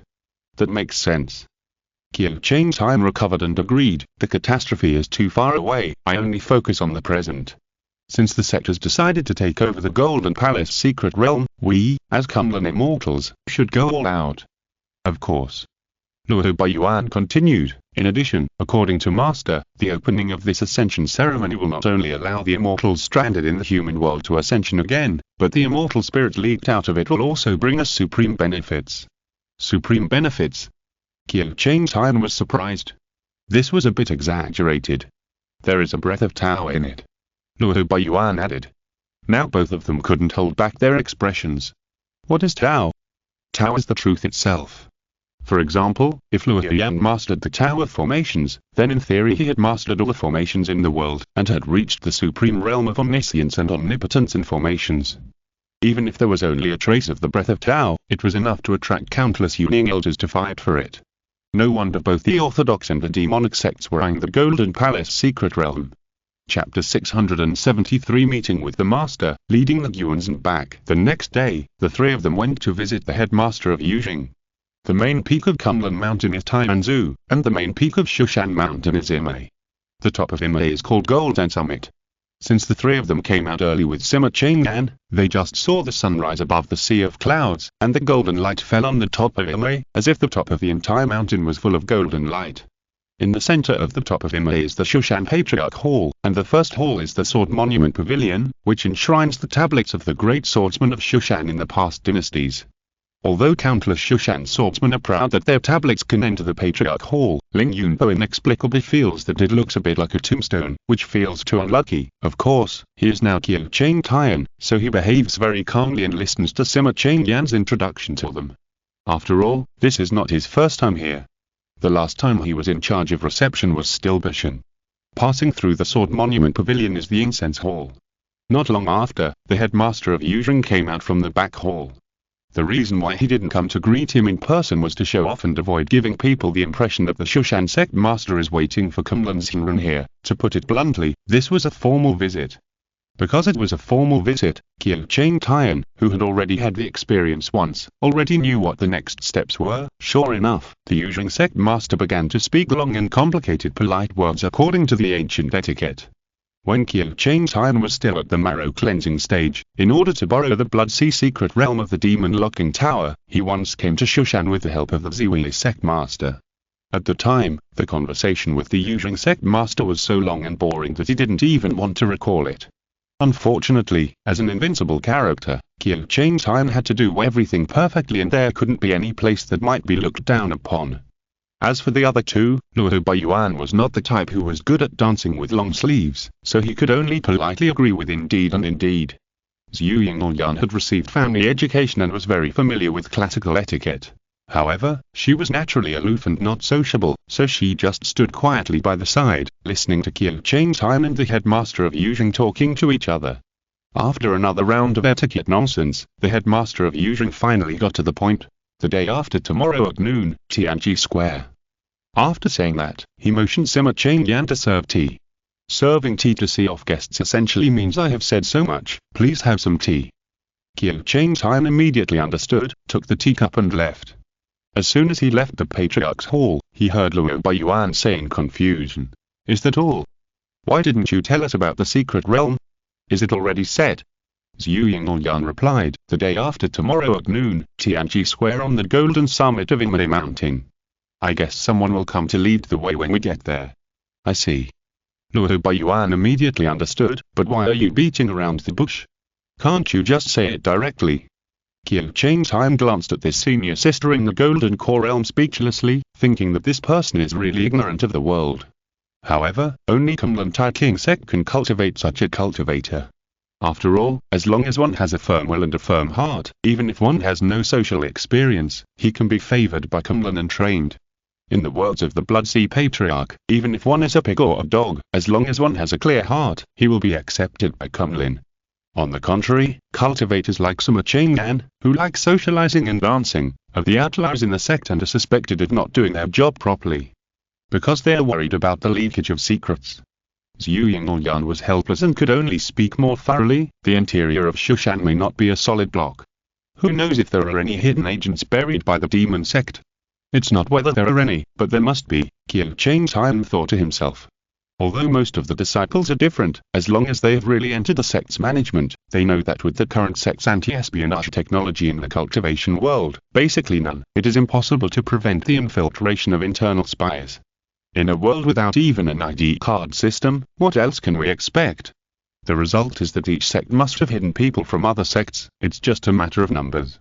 In normal times, if Shushan wants to send people to explore the secret realm of Golden Palace, there is no need to beat around the bush. After all, those who are qualified to participate are the leaders of the younger generation, the future backbone of the sect, and the probability of there being a ghost among them is very low.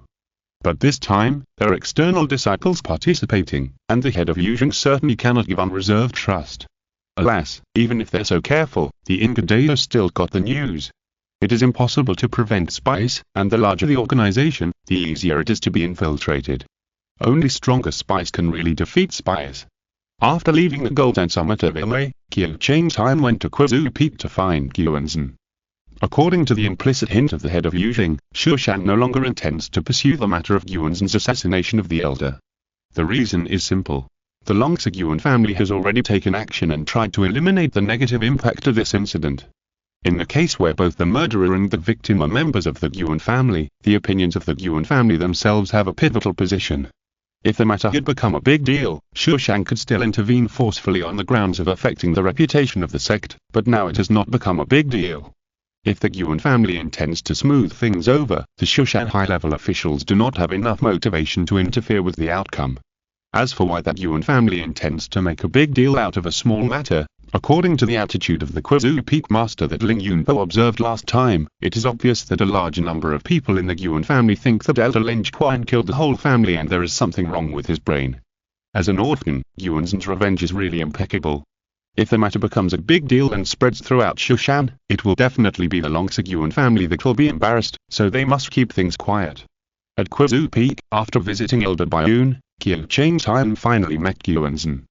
This third junior brother was like a dog that had lost its home, and was led out by Guanzhen in silence. It seems that the failure of the assassination attempt on Elder Ling Quan has brought him a great blow. Master Changzheng. Guanzhen bowed to him solemnly and said softly, "Thank you for taking care of my brother during his stay in Kunlin." "I dare not." Qiu Changtian quickly moved aside to avoid him. It's strange to say, Guanzhen is much more casual and friendly with Ling Yunpo, but very cautious with Qiu Changtian. They are completely different. Maybe he needs help. Alas, he looked at the silent Guanzhen and thought to himself, "I don't know how much your sister has paid for you." Speaking of which, senior sister seems to dislike Guanzhen very much. I originally thought that the reason was that the two of them had different personalities, but aren't the brother control attributes very similar? Then why do the two of them hate each other? It can't be because they are afraid that the other party will take away their brother, right? Ha ha ha ha. And Master Changzheng Elder Bayun sighed and said, "I think you already know about the past of my Longsiguan family. Please take good care of this child. I think his Taoism heart seems unstable, so he did this wrong thing but with the ability of Ziwi's sect master, he will never let him enter the devil's way." Well, that's natural. Qiu Changtian said this, feeling a little ashamed. Ziwi's sect master only takes care of the chief of each generation, and doesn't take care of the other registered disciples at all. Even the daily teaching is taken care of by the chief disciple. Chapter 674. Eye Contact, Shua Mountain. After taking Guanzhen out of Qizu Peak, seeing that he still looked dead and desperate, Qiu Changtian wanted to persuade him to give up his obsession. However, thinking about it carefully, there is a saying that goes, "Don't persuade others to be good if you don't know they're suffering." To be fair, if he encountered a similar thing, and someone came out to persuade him to lay down the butcher knife and become a Buddha on the spot, he would definitely send him to the west first. Shushan will not embarrass you anymore. Qiu Changtian sighed and said, "Junior brother, you should go back to Kunlun first." "Oh, just in case, don't go from the plateau. Take a detour from Gyeongthong and Qisan." "Well." Guanzhen nodded silently, and then flew away without saying a word.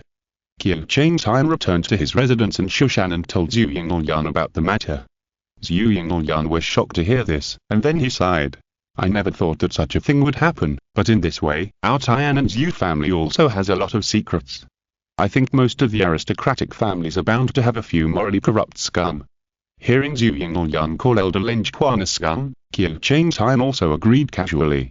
In fact, although he did not approve of the other party's behavior, he could understand why the other party could do such a thing. To put it bluntly, it was because in the other party's mind, there was something more important than his wife and children. Alas, in this way, maybe after I betray Kunlun in the future, my junior sister will also call me a morally corrupt scum with hatred. Thinking of this, Qiu Changtai felt inexplicably frustrated and sad. However, I am doing this to repair the sky and save the world, which is completely different from Elder Lin Quan who killed his entire family for his own cultivation. Qiu Changtai spent some time to prepare himself mentally, and then he brought up business. Junior sister, I don't think this trip to the Golden Palace secret realm will be too smooth. We have to be wary of the demon cult's actions. Brother, are you worried that the demon cult will know about this?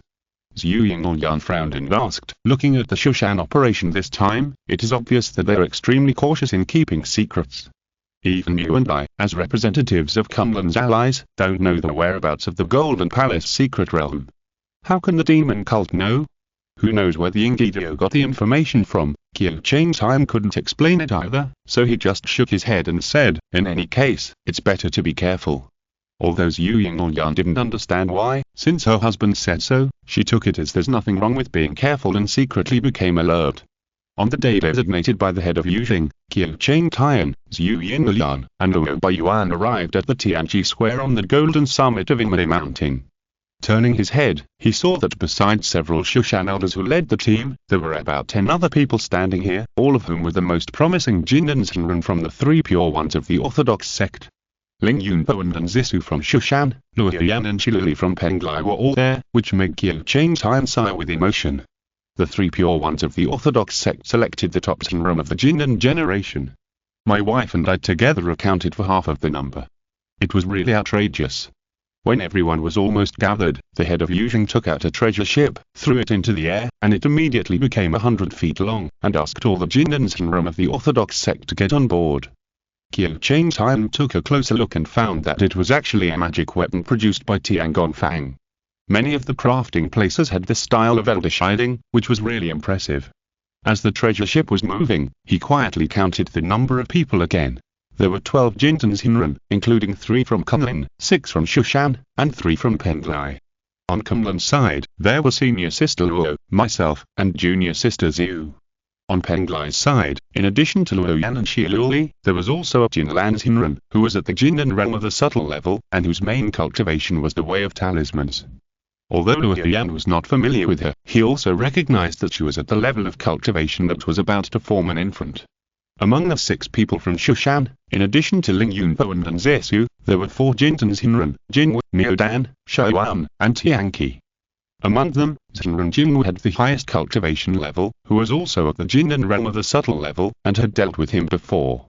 In the past, when the Foundation building realm entered the Demon Locking Tower, it was this Jindan Zenren who was in charge of leading the team. He was a direct descendant of the Yuzhing Master.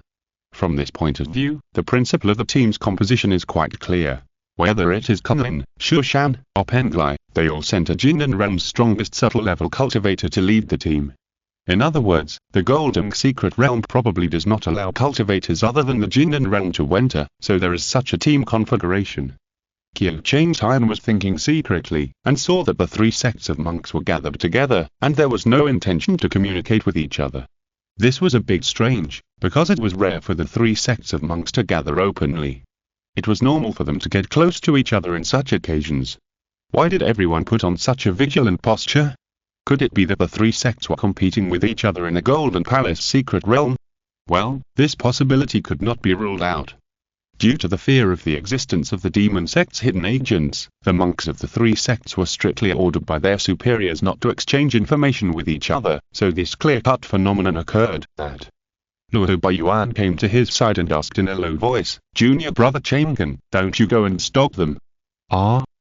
Qiu Changtai was startled when he heard it. Stop what? It's junior sister Qing and Truman Jing Xiao. Luo Baiyuan quietly pointed his finger.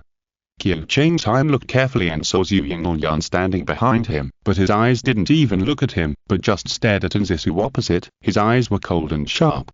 Zisu on the opposite side held a sword in both hands, looking back with a cold expression, and also did not blink. Ling Yunpo next to her pulled her sleeve speechlessly, as if trying to persuade her, but it seemed to be useless. The gunpowder atmosphere between the two was so strong that other cultivators noticed something was wrong and did not dare to approach this side to avoid being involved in the conflict. Hey! Qiu Changtai hurriedly lowered his voice. Junior sister, what are you doing? Don't make a fuss. Zhu Yingyan continued to stare at Zisu, squeezing out a voice from between his teeth. She will lose soon. Huh? Are you playing the game of whoever avoids that gaze first loses? Isn't it embarrassing? Although he also didn't want to be involved in this childish war, Qiu Changtai was Zhu Yingyan's Taoist partner after all, and it was impossible for him to sit back and watch his wife and the people from Shushan continue to fight. It would be troublesome if the head of Yuzheng came out and saw it. So he was about to take Sister Zhu away by force, but suddenly he saw Zisu on the opposite side snorted and turned her head away. But it was Shilili who was talking to her, so she had no choice but to stop looking at each other. Well done, Miss Shi. Qiu Changtai breathed a sigh of relief, and suddenly saw the outline of a huge mountain range approaching in the distance in front of the treasure ship. Shua Mountain, second only to Kunlun Tianzhu in height, is the second highest mountain in the entire Shenzhou. Legend has it that in ancient times, the Queen Mother of the West built a palace here, so this mountain was once named Kunlun. But later the name of Kunlun was taken away by the mountains further north, and the popularity of Shua Mountain also declined rapidly. In addition, the geographical location is really remote, and no one may visit for tens of thousands of years. If the Golden Palace secret realm is here, Qiu Changtai held his breath and looked up at the sky above Shua Mountain.